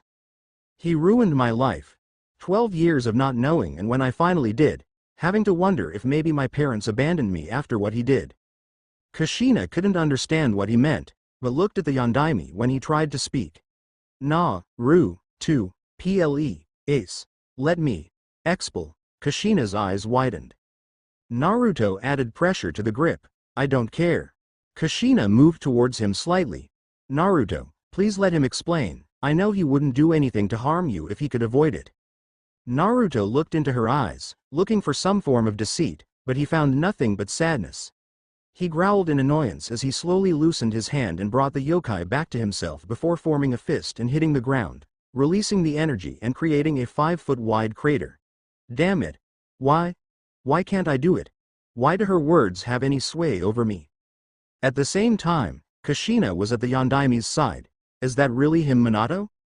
It is. Somehow Kyuubi brought him here before his body died. Naruto was making his way over to them and sat down close to 7 feet away. You wanted to talk, then talk. Minato took a deep breath. I was hoping you would tell me more about your life first. Not much more to tell than what I've already said. Oji-san made a law that no one could talk what the ceiling or harm me, but it didn't stop them from shunning and make me an outcast even among kids my age. All but one of the teachers at the academy did everything they could to sabotage my progress. My crappy little apartment is broken into and robbed of anything valuable, and the rest is trashed. Was betrayed by a person I thought liked me, got a sensei who's perverted, always late, and plays favorites, given powers from a fallen angel, nearly killed twice on my first C rank turned A rank mission, had a seal placed over Kyuubi's by Habiteme, found another boy like me, knocked off a cliff by Ero Sennin so I would tap into Kyuubi's power to summon, fought Kyuubi and lost, but I got a good hit in, and here I am. Kushina looked a little lost and decided to ask. I've got 4 questions. Who are the 3 you mentioned? Who's your sensei? What do you mean C rank turned A rank mission? And what do you mean given powers from a fallen angel? Oji-san is the Sandame, Hubiteme is Orochimaru, and Ero Sennin is Jiraiya. My sensei is Kakashi Hitaki. Our client lied about the dangers we were going to face and we ended up fighting 4 missing nins. Kakashi-sensei called the first 2 the Demon Brothers, then Zabuza Momochi and his accomplice Haku. I now carry Zabuza's sword. Lastly, for some unknown reason, 2 fallen angels gave powers to myself and my friend Hinata. You mean girlfriend, don't you, kid? Oh, that's right, I did ask her out, didn't I anyway? Any other questions? Kushina was seething. That damn Jiraiya. I swear when I get my hands on him I'm going to. I'll leave it to you to decide. Minato's gaze was at the ground. You said you didn't know for 12 years, how did you find out? I can't make normal bunshin. This caused me to fail the genin exam 3 times. The 3rd time the assistant teacher, Mizuki, came to me and said if I stole the scroll of sealing and learned a jutsu off it I would graduate. I wanted to pass so badly I ignored the sense that told me it was wrong. I snuck into the Hokage tower, took the scroll and went into the forest to learn a jutsu. After a few hours the only teacher that ever helped me, Iruka, found me. He told me exactly what it was I took and I told him what I was told. Mizuki came, tried to kill us both and take the scroll, but not before telling me why almost everyone hates me. I used Kage Bunshin to beat his ass into the ground and Iruka let me graduate. That's my life in a nutshell, so it's your turn. My name's Minato Namikaze, and this is my wife Kushina. My sensei was Jiraiya and like him I was a seal master and toad summoner. 2 of my students died in action, Obito Uchiha and Rin Inuzuka. My 3rd student was Kakashi Hitaki, who received his Sharingan from his dying best friend. I became the Yondaime at age 22 and gave my life to stop Kyuubi at age 23, a little over 15 months into my term. I created 2 jutsu, one only I could use, the Hiraishin, and the other only my sensei could master, the Rasengan. Kushina started to speak here. I originated from a small island country near Mizu no Kuni, called Uzu no Kuni. Mizu no Kuni attacked when I was about your age and killed my clan because they fought back. I escaped to Konoha and became a ninja. Kyuubi began to laugh and all 3 turned to him. You both left out the best part. I smell it on you then and I smell it now. He could smell the fear coming from both adults, especially the man who had sealed him, and his smile widened. Tell him or I will. Minato clenched his fists and gulped before speaking in a saddened tone. Naruto, your parents didn't abandon you. Well, in a few ways I suppose your father did. Kushina didn't say anything, she just looked down at her hands in her lap. Naruto's fist was shaking and blood flowed between his fingers. Your mother died shortly after giving birth to you and I had hoped to not to have to use the sealing jutsu. But we couldn't even slow Kyuubi down, so I sacrificed my life to save the village. I thought that they would view you as a hero for containing Kyuubi, but obviously I was wrong and I left my son in a hostile environment. Sarutobi had offered to do the sealing, but I felt it was my duty to as I was the active Hokage. Naruto's hand was encased in yokai and it disappeared just as fast. What the hell? You cannot attack him, Shinigami-sama is watching. So, he didn't do anything before. If you destroy the soul he took as payment, he will take yours as a replacement. Naruto stood up and walked away. He made it 5 steps before a pair of arms wrapped themselves around his arms. Naruto, please wait. You may never be able to forgive your father for what he did, but you have to know he did it with good intentions. Naruto kept his gaze away from her. The road to hell is paved with good intentions. You should spend time with him while you can. The Shinigami will reclaim him when Kyuubi and I leave. But we want to spend time with you. You said it yourself, he's only here for a short time.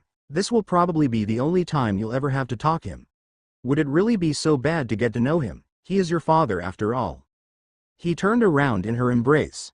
I've been lied to my whole life by the one person I trust the most, a person I think of as family. I grew up wanting to be just like the Yondaime, a man I knew basically nothing about just because everyone said he was the best of the best. Then I find out he played quite a big part in making my life worse than hell, 'cause from what I've seen this place isn't so bad, and now I find out that he's my father. How am I supposed to trust him when the one person to care for me the longest lies to my face? Kushina's embrace tightened. I know Sarutobi quite well, and he wouldn't withhold important information unless he truly believes you're better off not knowing yet. Now come, I'm sure we have much to talk about, like this girlfriend of yours. She pulled him over to Minato with a smile on her face. They spent what felt like hours talking. Well, it was mainly Kushina and Minato talking, but they were all smiling. So you got my name from a book Ero Sennin wrote, it wasn't from the Icha Icha, was it? Kami, no. You really think I would let my son be named after one of those characters? Kid, we should leave soon. We don't know how much time has passed in your realm. You wouldn't want to miss the finals. Alright, Kyuubi. He turned back to his parents. Looks like we're out of time. I'm glad I got to meet you both. He walked up to Kushina and wrapped his arms around her. Thanks for not letting me walk away. Just be sure to give Jiraiya a whack for me. His smile stretched from ear to ear. You got it. He moved over to Minato and hugged him as well. Dad, I'm sorry about what I said and did. Don't worry about it, Naruto. I think anyone would have reacted the same. Now listen, Sarutobi's holding on to a scroll for you. He's supposed to give it to you when you're ready for it, but given his age, get him to at least tell someone trustworthy where it is. Can't have you not receive your inheritance. Naruto nods and walks towards Kyuubi, changing into Minako's fox form as he does. Thanks again, Minako. I look forward to working with you again. Sure thing, but don't bring me out if we've got as crappy odds as we did today. You got it. Alright, Kyuubi, I'm ready. He took one last glance at his parents as Kyuubi opened the portal before everything went black after he felt a tail hit him. When Naruto opened his eyes again, he found he was lying on his stomach atop one of the rock spikes that jutted out of the canyon walls, and the fox was nowhere in sight. Hey Kyuubi, you in there? Unfortunately, it seems that I can't remain out in your realm while you are unconscious like I could in hell. Naruto carefully stood up and looked towards the top of the massive wall of stone. That's going to be one hell of a climb, even if I could use chakra. I guess I'll have to summon you again, Kyuubi. It won't work, kid. The rock you're standing on absorbs chakra, and because you're in contact with it, it will take any you try to use. The only way to use chakra now would be to take another dive into the canyon, which I don't recommend seeing as neither of us know how much further down it goes. You could very well become Splatter before you get the chance to summon me. Then what do you propose I do? It's not like I can move through the earth like Kakashi-sensei did to take out Sasuke during the bell test. How the hell would you know what he did? You were hanging from a tree. Shadow clones are oh so useful. With a sigh he started to climb, trying to stay over one of the large stone spikes. Sakura was taken out by a genjutsu that even I would have been able to get out of, and you know how crappy I am at genjutsu. Sensing one I can do, but getting out and using one, I don't stand much of a chance. I don't suppose you'd be willing to help me with that, would you, Kyuubi? What makes you think I'd be able to? Well, legends say that kitsunes are known for their illusions, and I figured it might be true. I will admit that most of my brethren are masters of complex illusions, but I never put much stock into them. I'm able to sense and dispel them easily and can use them to a certain degree, but I find playing with fire much more enjoyable. Naruto tried to tune him out as much as possible as he continued to climb. Jiraiya appeared in a swirl of leaves before Sarutobi. Did you feel it? Indeed, wherever he went, he's back. Find him before any Anbu who felt it too do. In another swirl of leaves, Jiraiya was gone from the office, and was once again at the top of the canyon. He stretched out his sense and found Naruto chakra signature within the canyon still. I'm coming, Gaki. He ran towards the edge and leapt away from the wall, facing down with his arms stretched out to the sides. When he sensed he was getting close to the origin of the chakra, he brought his hands to him and started forming seals after biting his thumb hard enough to cause it to bleed, all while gather a large amount of chakra. When the sequence was done, he pushed his hand downwards. Kachiyose no jutsu. Seconds after he called out the jutsu, he fell into a cloud of smoke. Naruto was taking a rest of one of the many stone spikes when he heard Jiraiya's yell. He immediately looked up to see the large cloud of smoke and to hear the sound of rock breaking free. All he saw was an reddish-orange webbed hand, or maybe it was a foot, before he had to take cover from the falling pieces of rock, but was still hit by a few of the bigger pieces, one to the back of his head knocking him out again. By now the smoke was completely cleared and there was a toad rivaling Kyuubi's size, with a scar over his left eye, wearing a blue coat, a pipe in its mouth and a short, for him, sword. Jiraiya. You had better have a good damn reason for summoning me at such a place. I'll tell you later, Gamabunta. Right now, would you please grab the boy down there before he falls any further? The toad's tongue wrapped around Naruto and lifted him up to his eye level, before unwrapping enough to see his face. Jiraiya saw his eyes widen slightly, as he placed Naruto on his head by the Sannin. Looks just like him, doesn't he? Remarkably so. I assume he is the reason I was summoned in such a place, but why is he down here? It was nothing really, he just fell while I was training him. Fell my ass. You probably pushed him like you did Minato to teach him to summon me. Come to think of it, this is the same place, is it not? Damn, I was hoping he wouldn't remember that. Jiraiya laughed nervously. I guess you're right. Actually, I was doing the same for this Gaki. I don't recall any new names being added to my contract. Jiraiya. What can he summon? To be honest, I don't know. At first I assumed he had signed either Sensei's or Kakashi's, but now I know he hasn't signed either. I know he summoned something, but when he did, something happened and he disappeared. Chakra and all, he only recently reappeared. You dumb ass. You knocked him in here without having him attempt to summon beforehand? I know, but there's more I want to teach him before the month's over. When we get to the top, take him to the hospital. Jiraiya. He's lighter than someone his size should be. And you had better pray to Kami that Minato and Kushina don't know about this when you see them in the afterlife. Jiraiya couldn't help but nod.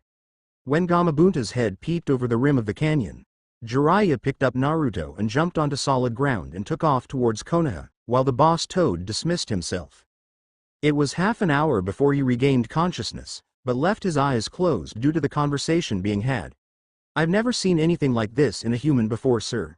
His bones are hollow and have become thinner, but have gained a honeycomb-like structure and become almost as hard as steel. The closest comparison to this is that of a bird's skeletal structure. In theory, he very well may be able to use his wings to fly like a bird. We'll need to run more tests and keep him here for study. Absolutely not. I won't let him get turned into someone's damn experiment. Calm down, Jiraiya. I have no intention of letting that happen. Naruto had to force back a smile when he heard the Sandame's voice. But sir, we could be looking at a new possible Kekkei Genkai that could change the very way battles are fought. My decision is final. Thank you for your help, but it is no longer needed. He heard what he presumed were the doctor's footsteps, followed by a door closing. All right, Gaki, you can stop playing possum. Naruto slowly opened his eyes to avoid the blinding light that hospitals had over the beds. You mind telling us what happened? Who else knows? What happened at the canyon? Only Sensei, you, and me. Or do you mean the reforming of your bone structure? If you do, it's just us and the doctor for now, but it will probably reach the ears of the council before long. Neither. Who else knows who my parents were? The Sandame looked shocked by the question, before his eyes showed great sadness. I'm sorry, Naruto, but I've told you before, I don't. You can cut the bullshit, I already know. Hell, I've met them, we had a nice long chat. Alright, Gaki, if you're so confident, you won't mind telling us who they were. For neither would expect it of him. He could tell that Sarutobi was in the middle of put a sound barrier in place, and waited to respond. Well, Gaki? Naruto sensed the chakra lining the walls and continued waiting for it to finish. Jiraiya took his silence as him admitting defeat, and he snorted. I knew you were just grasping at straws. He stood up and headed for the window, and as he reached it, the chakra completely covered the room. Minato Namikaze, the Yondaime Hokage, and Kushina Uzumaki. Jiraiya stopped in his tracks. They named me after a character in one of your books. I'm more or less in carbon copy of him, and she had long red hair and light brown eyes. He was taught by you and taught Obito Uchiha, Rin Inuzuka, and Kakashi Hitaki, and he taught you Rasengan. Does that give you enough proof? 'Cause I could keep going. Both adults were speechless. Jiraiya was the first to recover. Why didn't you answer before if you knew? Naruto looked over at the Sandame. He was putting up a sound barrier, meaning not many people know, so I waited till it was up. Now, who all knows? Well, there's us obviously, my teammate Tsunade, Hiyashi Hyuga, who was Minato's best friend and best man at the wedding despite their rivalry, he told me. Right, moving on, his teammates Ibiki Morino and Makoto Uchiha, who is now deceased, and then there's Sensei's old teammates, Homura Mitokado and Kaharu Utatane. So now will you tell us what happened and how you met them since they're both dead? Pushing this new information to the back of his mind for later, he let out a sigh. Not much. I summoned the boss of my contract, and got taken to hell so I could have a match against him without being interrupted.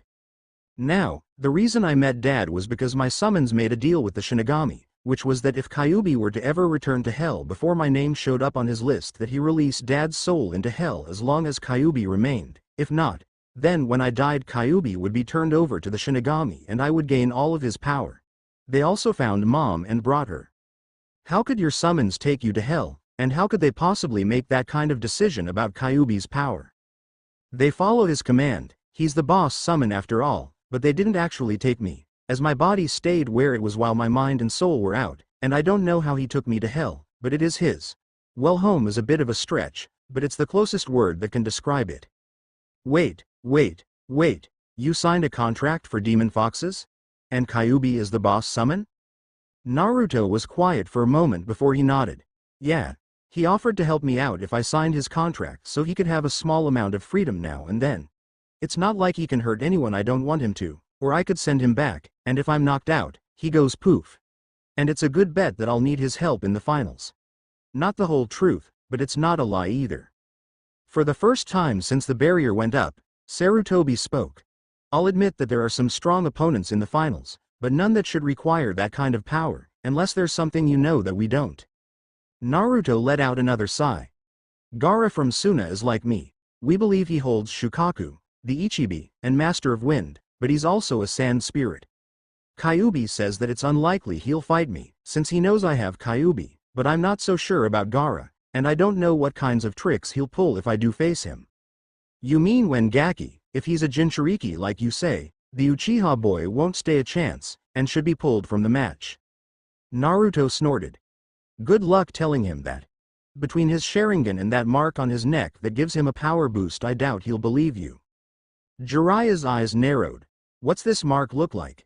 Don't know what it normally looks like, but in the forest it spread across his face and down his arm in a flame-like pattern. The thing appeared after Orochimaru bit him, or at least that's what Sakura said. The only other thing I know is that Kakashi-sensei said at the preliminaries that the seal works with your will to suppress the cursed seal. Jiraiya rounded on Sarutobi. You let him continue, knowing he had a cursed seal? Kakashi had sealed it. I saw no reason he couldn't continue. As far as I'm aware, the only time its power has manifested was in the forest, where it was quickly taken care of by Naruto with the help of a few other genin. I trust his ability to create the suppression seal as he was there when you used it before. Copying the design with the Sharingan and making it so it's effective are two entirely different things.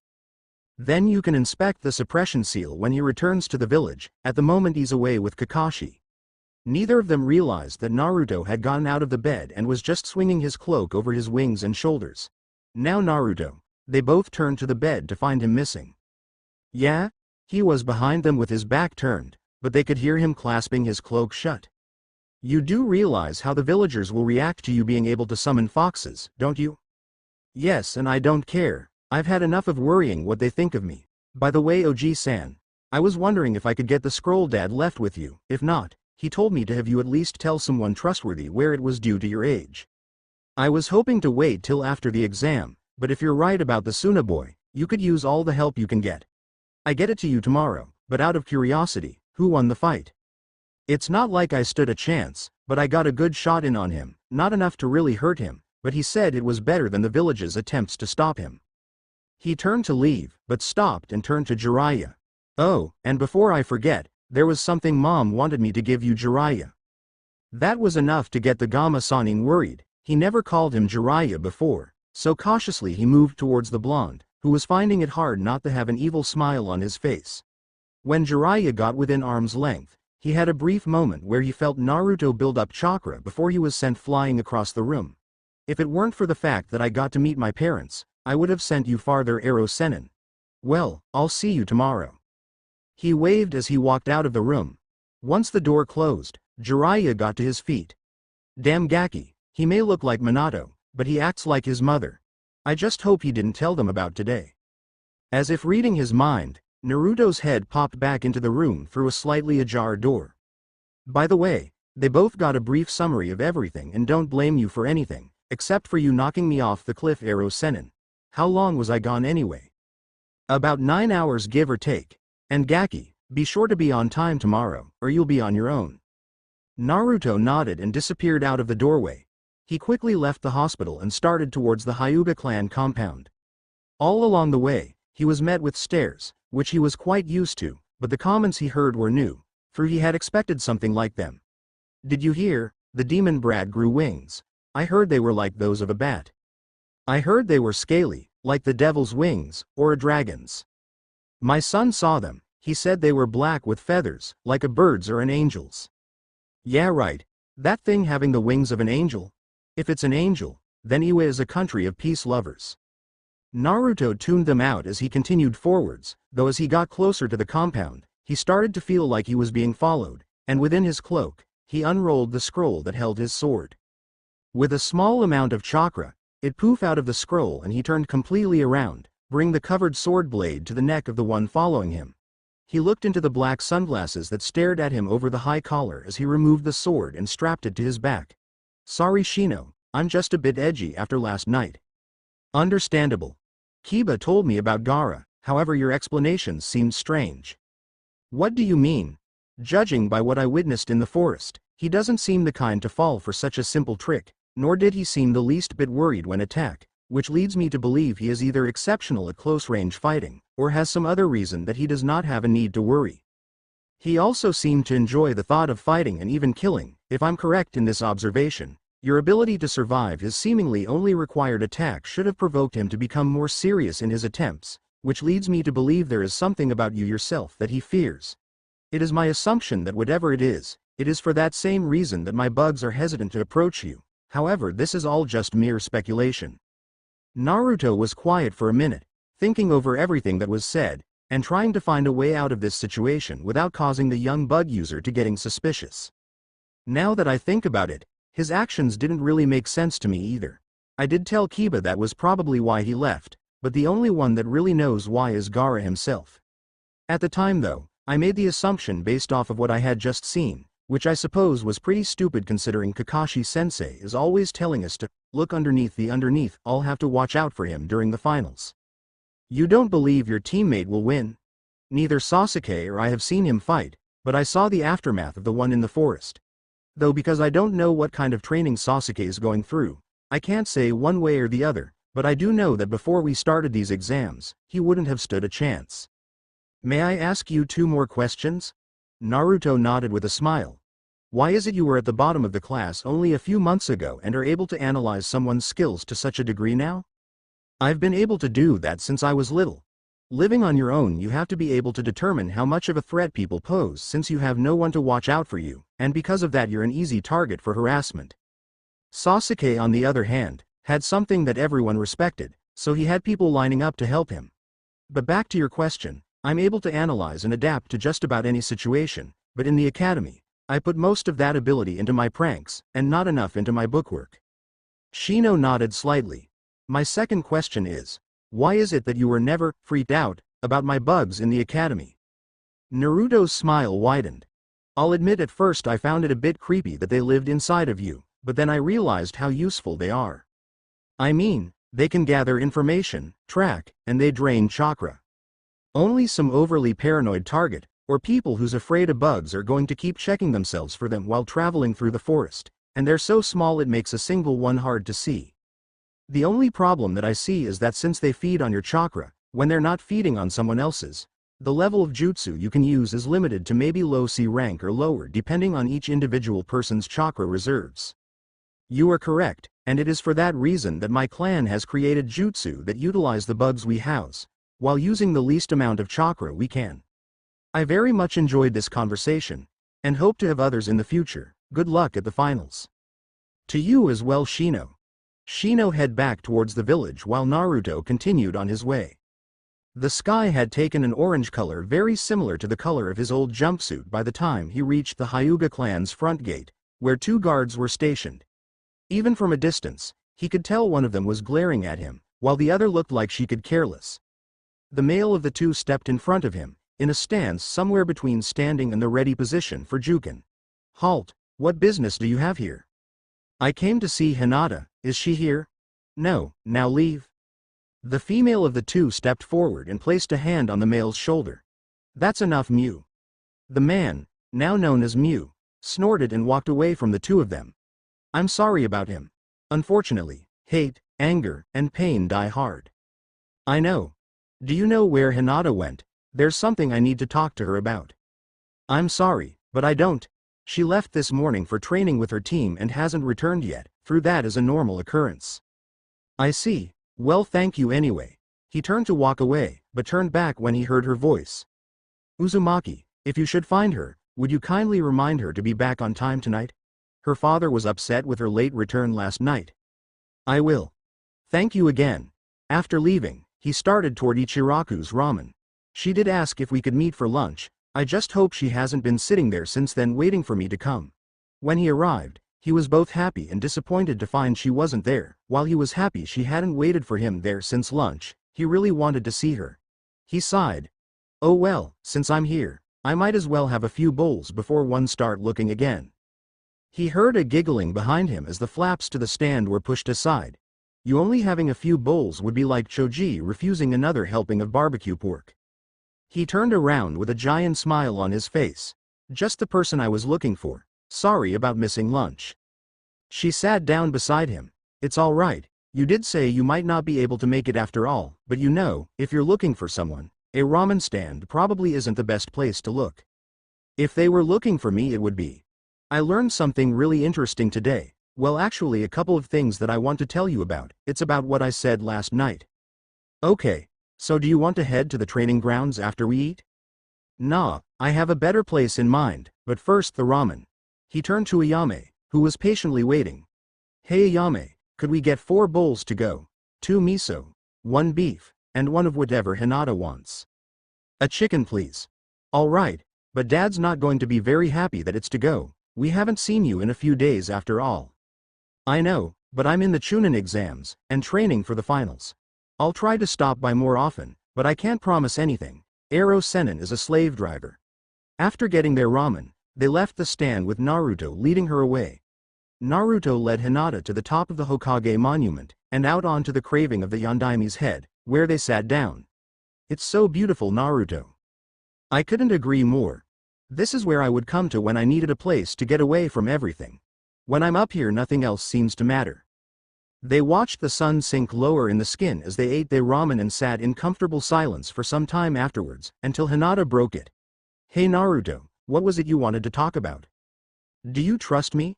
She was taken aback by his question, but answered without hesitation, "Absolutely." He smiled and held out his hand and she took it. "Don't let go." Their vision went black and the sounds of the world went quiet before being replaced with a brick tunnel and the sound of dripping.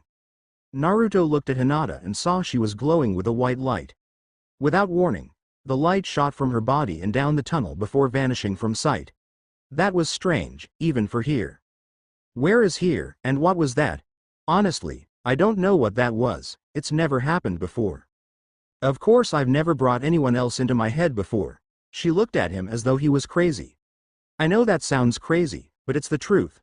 During my mission to Nami, I found myself here where I met Kyuubi face to face, sort of. Since then I've been able to come and go as I please, and at one point was able to bring a scroll he gave me into the outside world. So I figured I'd be able to bring something, or in this case someone, in. Why didn't you just tell me that? What would you have done if I had? I highly doubt you'd be all for it. Hell, if we were in opposite positions, I'd knock you out and take you to Oji-san for a psychiatric evaluation, and believe me they're not fun. I've had one once every 2 years since I was 5, never understood why till I found out about Kyuubi, then it kind of made sense.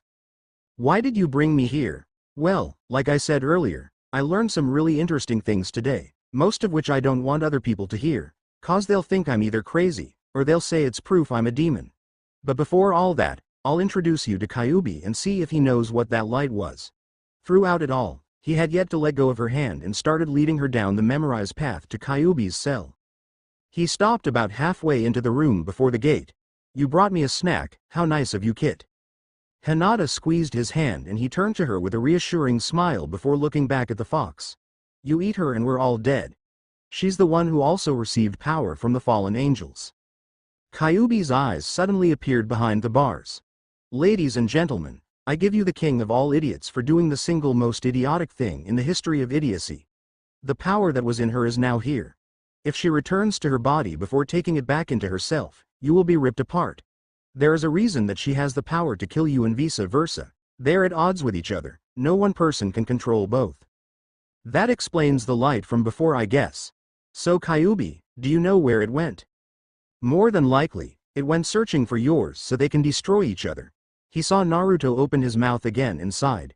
Out the door to the right, take a left, 2 rights, another left, and it's straight ahead. You know you should come here for more than when you need something from me. If you did, you would know these things already, Kit. What other reason do I have to come here? He turns to Hinata with a smile. I guess we'll have to talk after we deal with those two. They quickly made their way to the room Kyuubi had spoke of, all the while the sounds of fighting grew louder. When they entered the room, they found 2 humanoid beings, one of pure light and the other of darkness. Naruto raised his hand as the two charged each other, and a barrier of blue light appeared between them. They both turned to them as he slowly closed his hand and then quickly opened it completely. Both beings were thrown to opposite side of the room from him and held against the wall by an unseen force. Was that really necessary, Naruto? If I had just dropped the wall, they would have just started fighting again, but I guess I may have overdone it a bit. He turned his full attention to the two against the wall. I'm going to let you both down, and you will not attack one another, or you will again find yourselves where you are now. He lowered his hand to his side, the two dropped to the ground, landing on their feet, and started towards Naruto and Hinata. When they reached Naruto and Hinata, both beings stopped and stayed silent. After a few minutes Naruto sighed. Listen, I'm sorry about how I reacted. It's a problem of mine to act without really thinking. He stuck out his hand. Will you accept my apology? The dark being nodded and grasped his hand. Almost as soon as it had, it became a dark mist that flowed into Naruto's eyes. He rubbed his eyes furiously several times before opening them. The sight caused Hinata to gasp. His eyes were the same deep blue they had always been, but the scleras were now black. Hinata figured out what needed to be done and she turned to the light being. Will you help me protect those I love? The being gave a curt nod and wrapped Hinata in a hug. Both were enveloped in a bright light, so bright Naruto had to shield his eyes. When the light dimmed and then disappeared, only Hinata remained and Naruto saw that the once hidden pupil of the Byakugan was now pure white. She turned to him with a smile. Well, I guess we should head back and get to what we came here for. Naruto couldn't help but smile back and wrapped his arm around her, causing her to blush, before starting the walk back. This would be romantic if we weren't in a sewer. She had a look of confusion when she thought that. Naruto, why is your mind a sewer? He shrugged. I don't know. It was like this the first time I came here. I plan on changing it, but since I'm not the one who has to be here 24/7, I'm going to let Kyuubi decide how it looks. I figured it's the least I can do. I mean, it's because of him I got to meet my parents, even if it was only for a short time. You met them? When? Where? What are they like? When can I meet them? Naruto had an amused smile as she continued to ask questions and then her cheeks turned a light pink. Sorry, I guess I got carried away. It's fine, Hinata, it was one of the things I wanted to tell you. Though it would be easier to show you if could I find where my memories are kept. As soon as the words left his mouth, a door popped into existence in the wall in front of them with the word, memories, craved into it. That was convenient.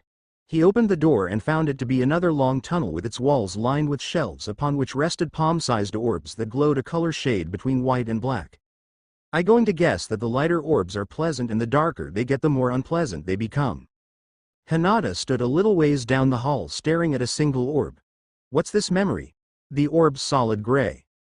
Naruto walked over and placed his hand against it as if he were going to pick it up, but stopped, his eyes glazed over. When he removed his hand, his eyes went back to normal. It's the final battle from my mission in Nami no Kuni. That day I fought a boy named Haku, who was a lot like me, left alone at a young age and hated for something out of his control. Zabuza found him and became dear to him, and Haku would do anything for him. Zabuza was hired to kill our client. In the end Haku gave his life to protect his precious person, who slaughtered his employer and most of his army of thugs for insulting Haku. After he died, I couldn't help but think that if he and I had met under different circumstances we might have become friends. He walked back towards the door, touching a few orbs here and there till after 5 tries, he moved back towards her and smiled, half touching another orb. I found it. It shows how, where, and why I met them. Just so you're not surprised, you'll hear my thoughts at the time and be seeing through point of view.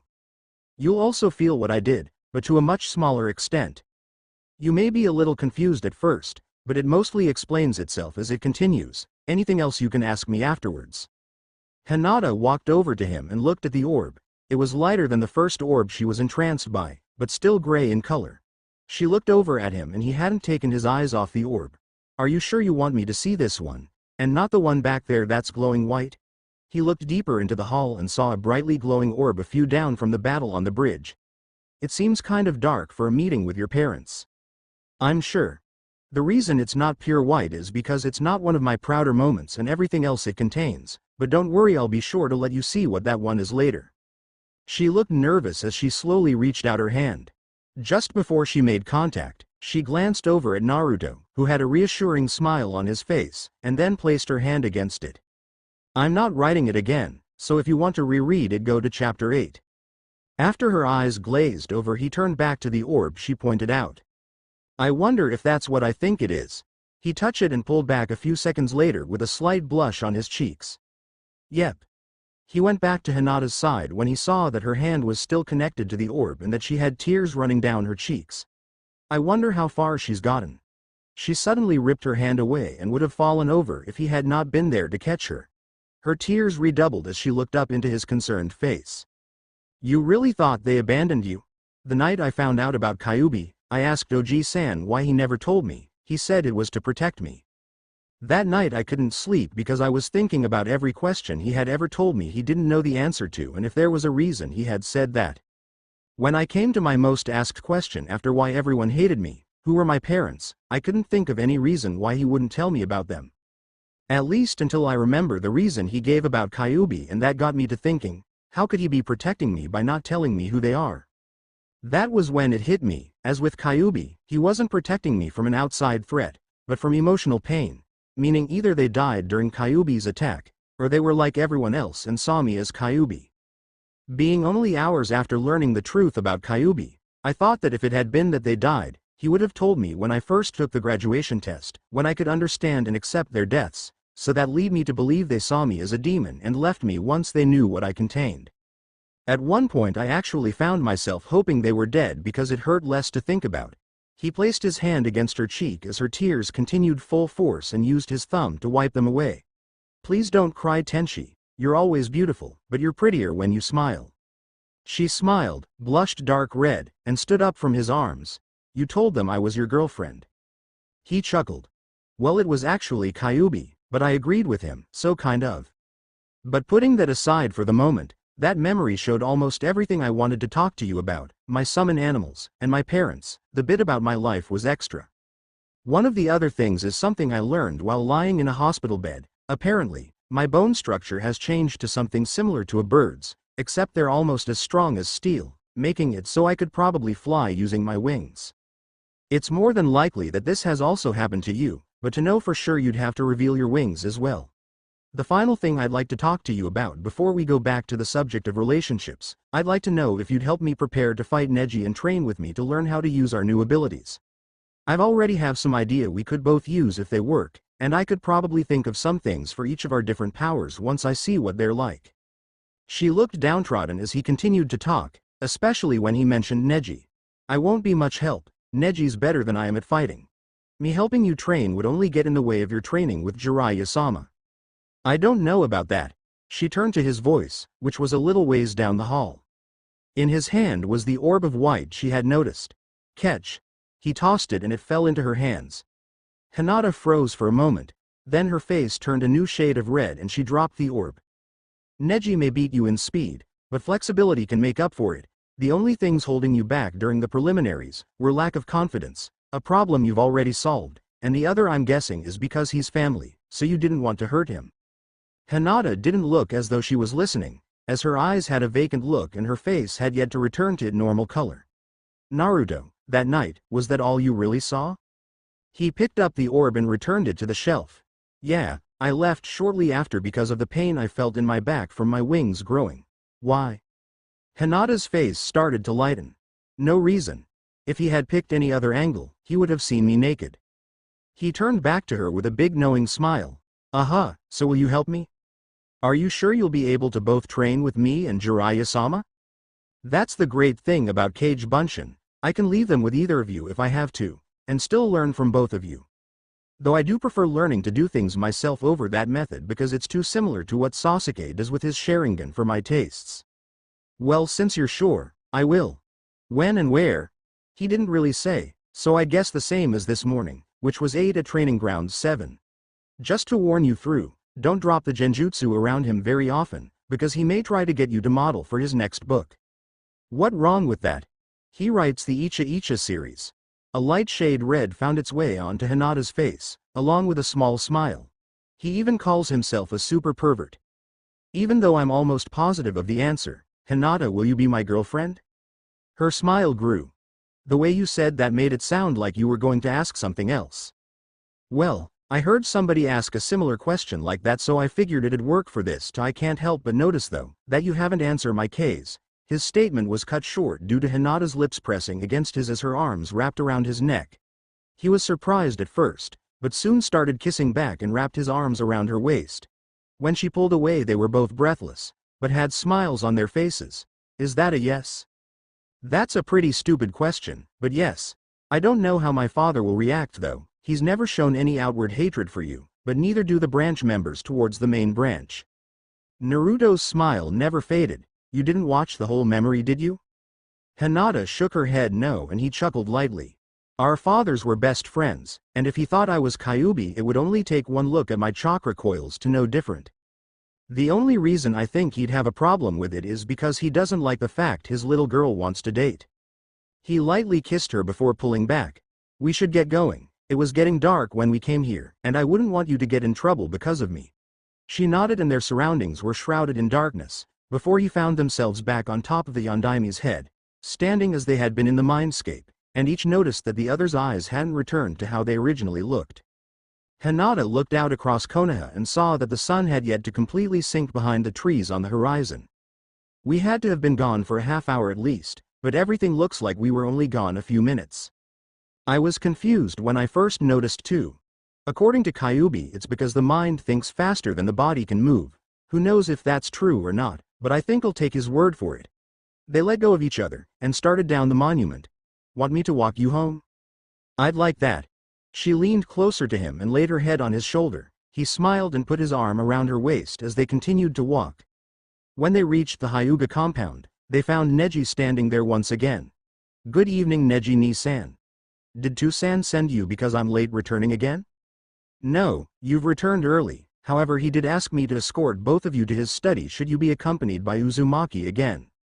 This way. Neji led the couple through the wind hallways to the clan house, and neither had moved from the positions they had while walking, which gained them several curious glances from the Hyuga they passed.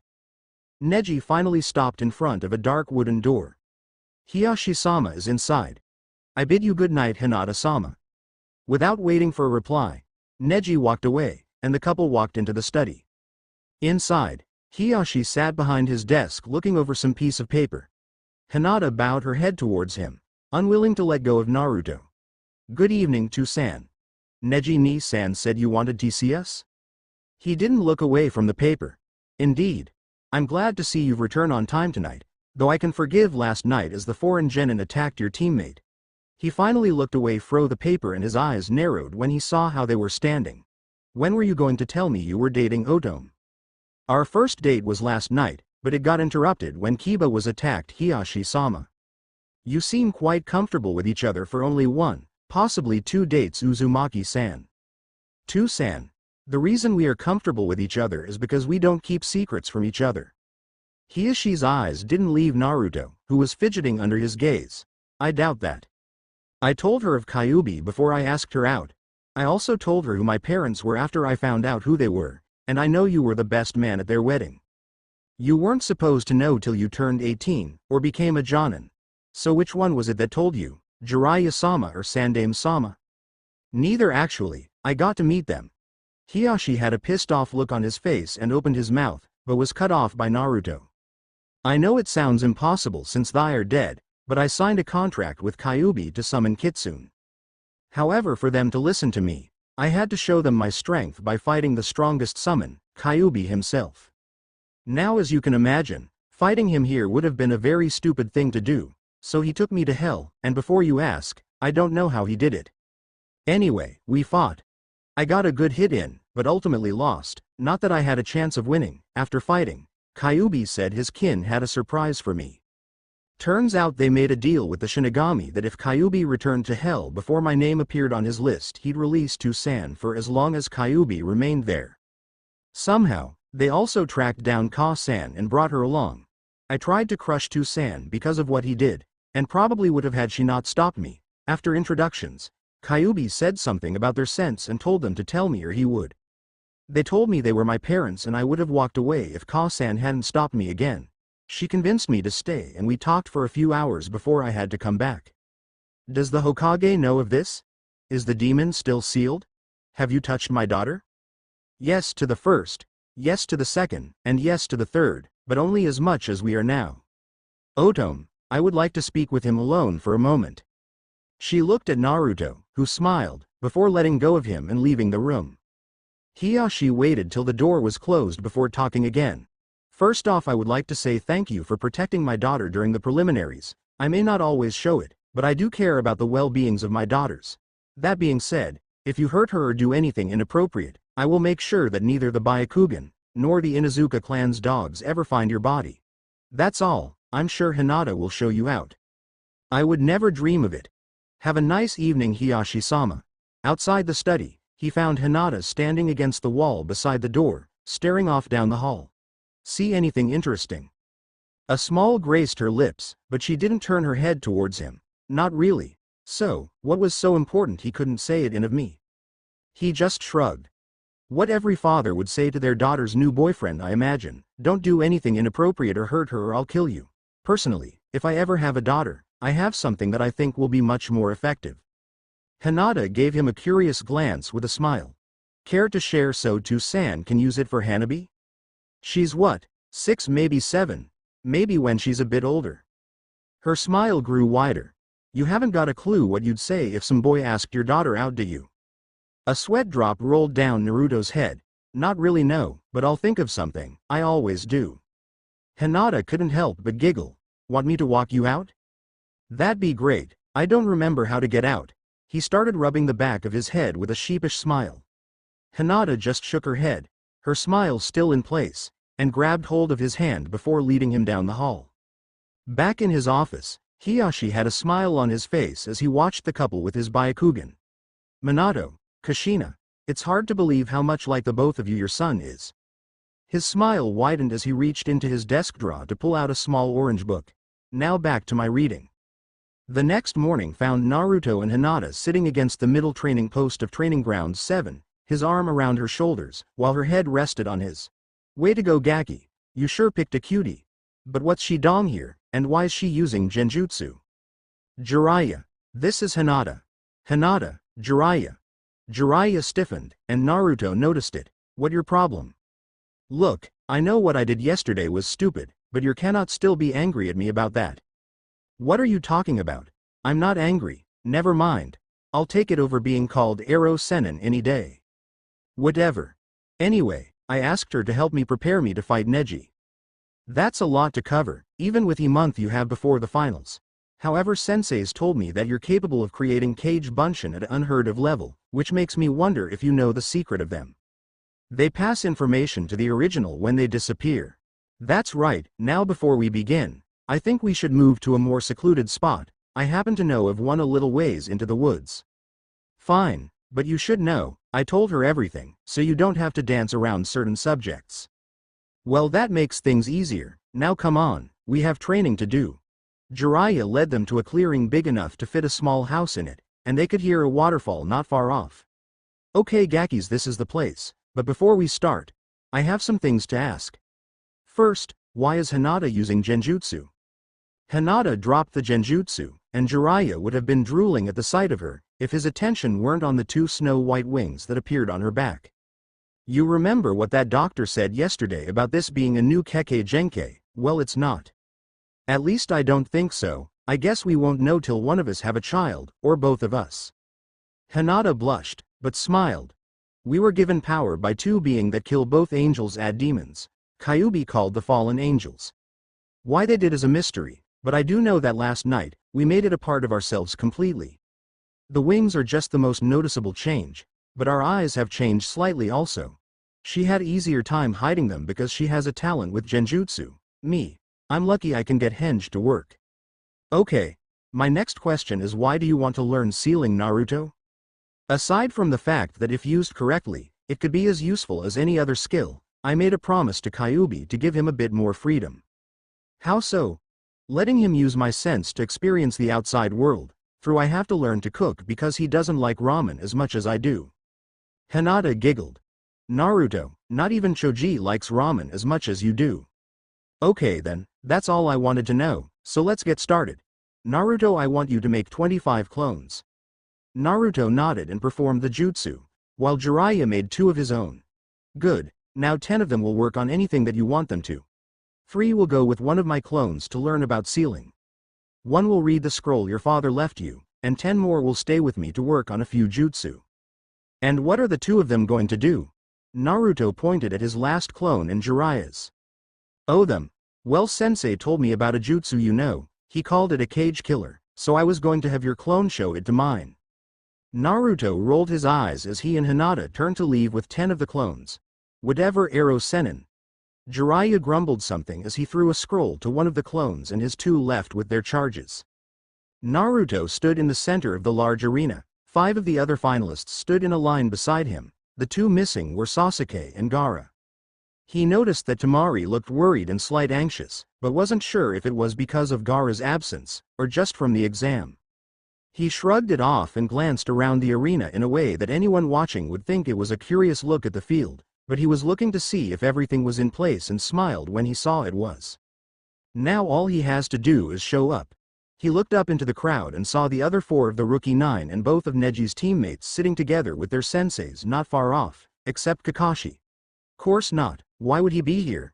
He'll show up last minute with Sasuke in some big flashy entrance.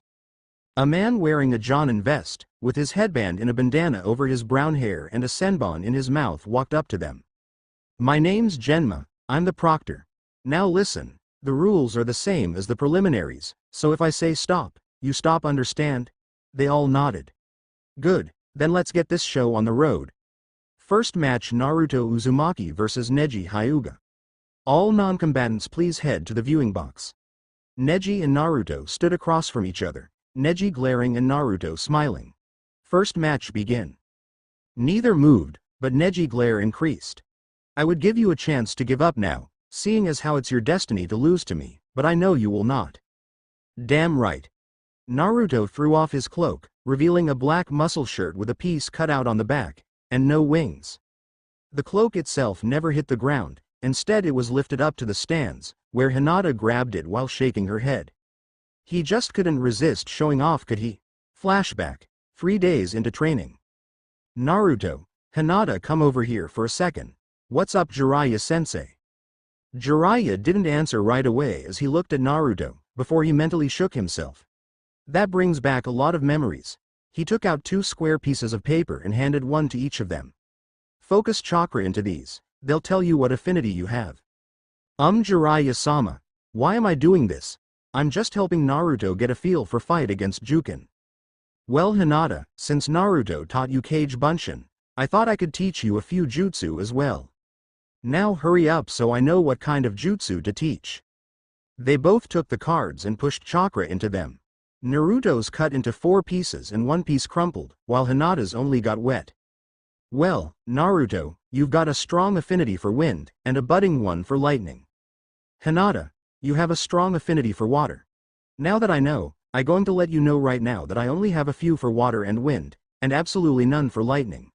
I use mainly fire and earth jutsu, but I'll teach you what I can, which includes how to manipulate your elemental chakra in its natural form. So make some clones and we'll get started. Flashback end. The veins around Neji's eyes bulged out, showing the activation of his dojutsu. Soon after, Neji snarled.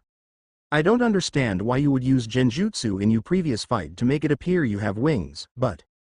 Naruto laughing cut him off. You can ask anyone, I don't have the chakra control to use genjutsu.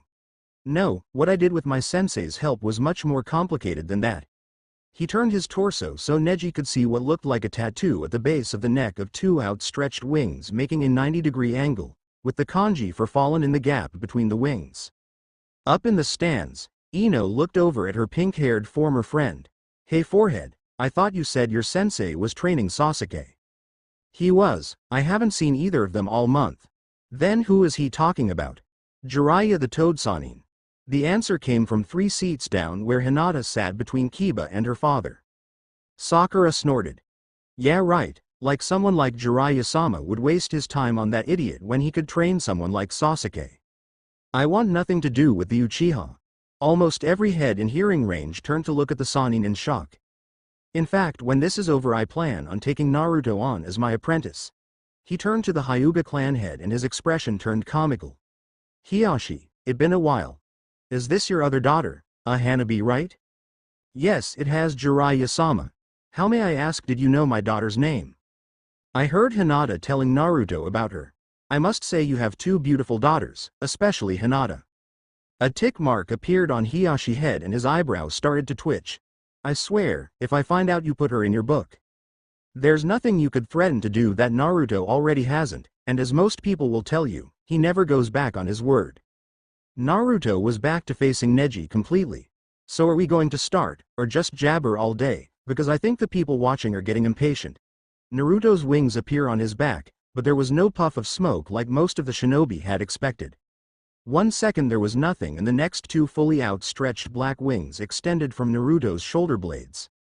Fine if you're in such a hurry to be shown as the pathetic loser you are, I'll end this now. Ni ran forward and Naruto smirked as he held his arms out to the sides as far as they could reach. In his hands 2 black orbs appeared.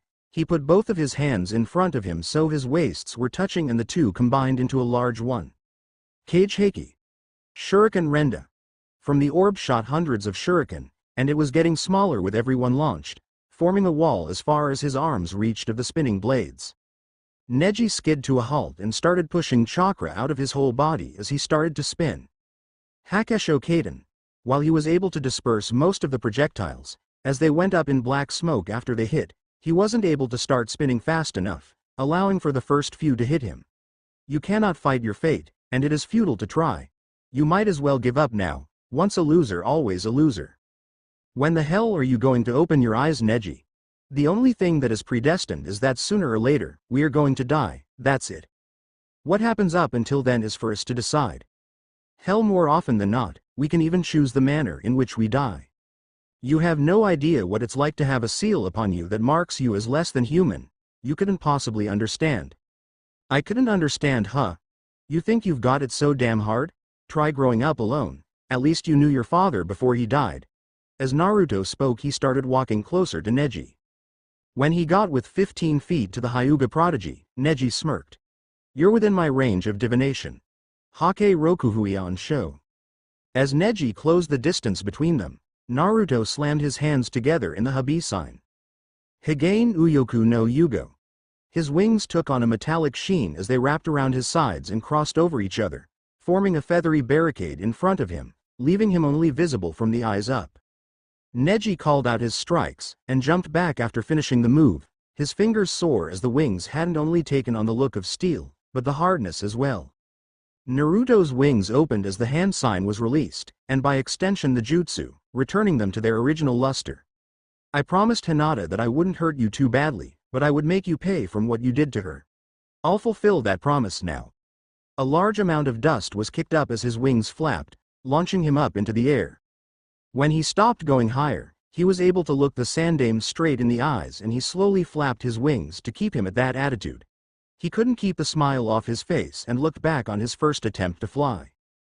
Flashback. Naruto was standing on a tree branch 15 feet up, overlooking a clearing where Jiraiya stood looking up at him. Sensei, are you sure about this? Of course I'm sure. If you bothered to read once in a while, you would know that adult birds push their young out of the nest when they're old enough so they can learn to fly. It will work for you too. Just remember to keep flapping your wings when you jump.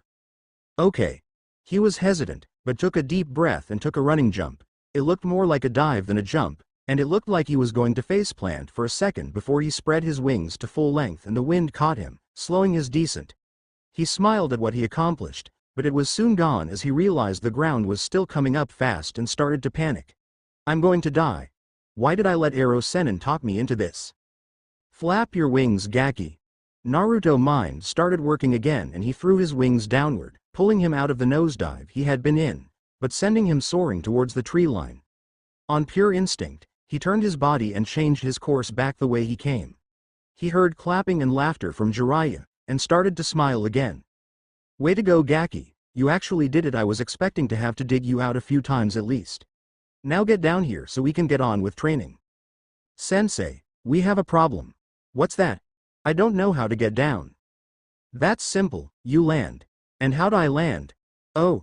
Jiraiya got a contemplative look on his face and looked up at a nearby blue jay. That's a good question. Flashback end. In the end he crashed, getting a mouth full of dirt and being laughed at by both Kyuubi and Jiraiya.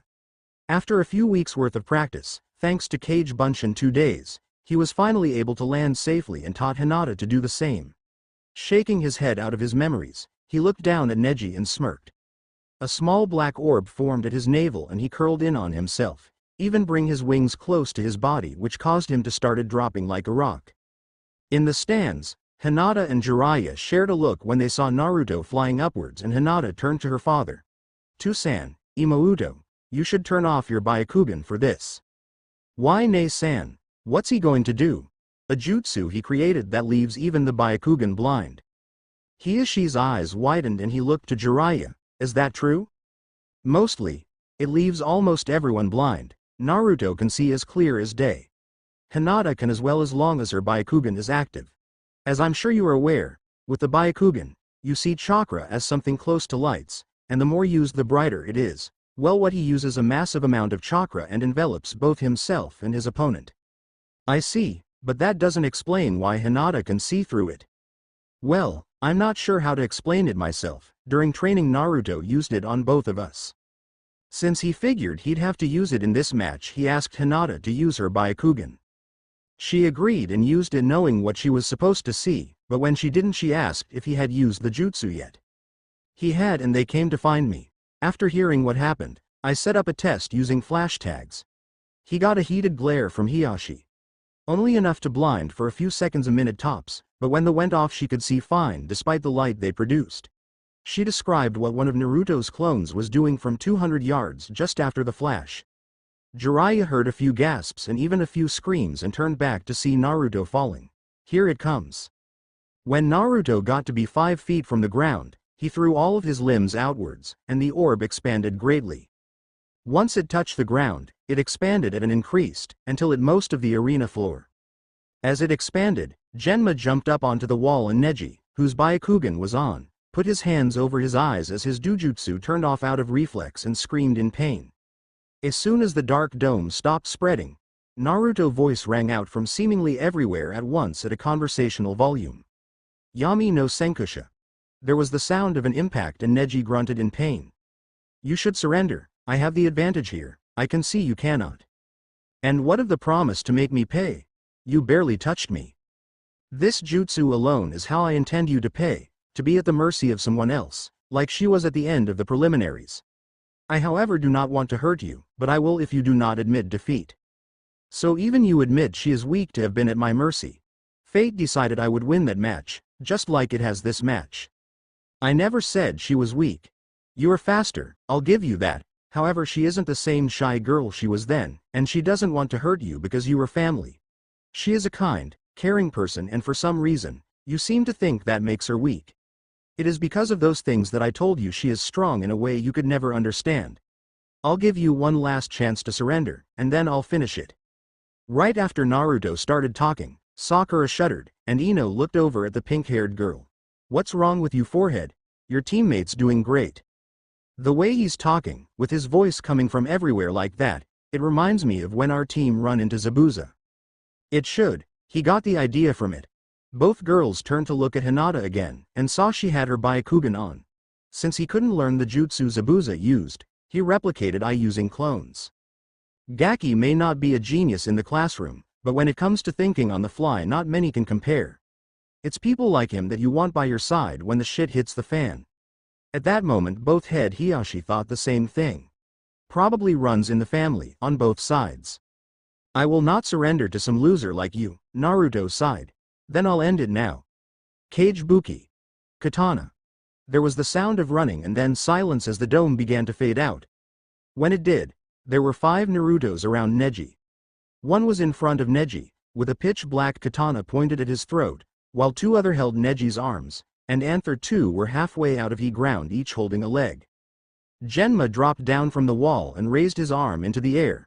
Winner Naruto Uzumaki. Naruto's katana vanished in black smoke and the 4 clones released Neji before dismissing themselves as Naruto stood there looking at the Hyuga prodigy. What do you want, Uzumaki? You want to gloat?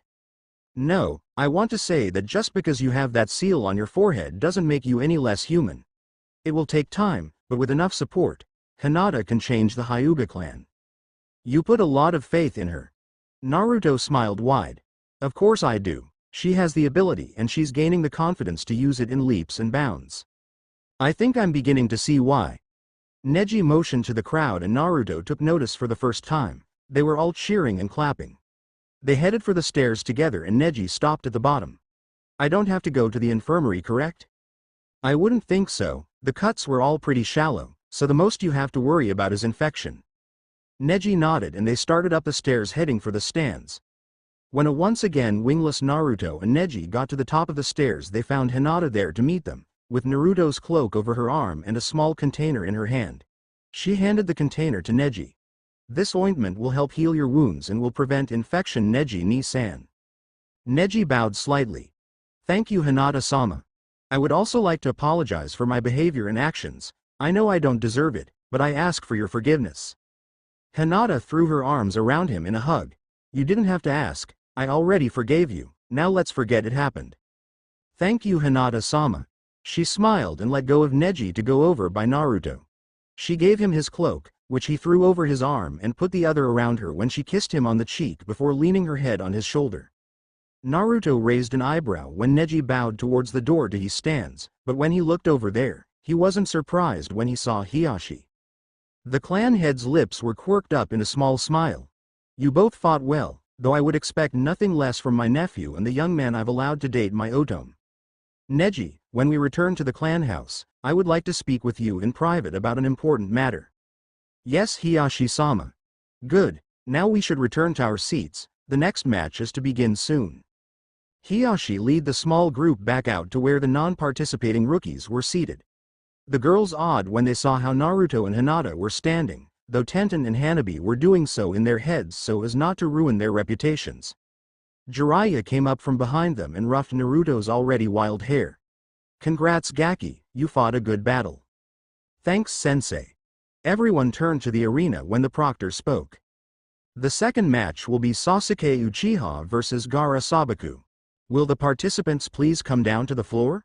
After several minutes neither had arrived and the proctor sighed as the crowd was getting restless. If they're this bad just from being kept waiting, I'm going to have things thrown at me for this. Since neither have shown their diss, there was a small cloud of smoke as a Chunin appeared beside Genma, and whispered something to him.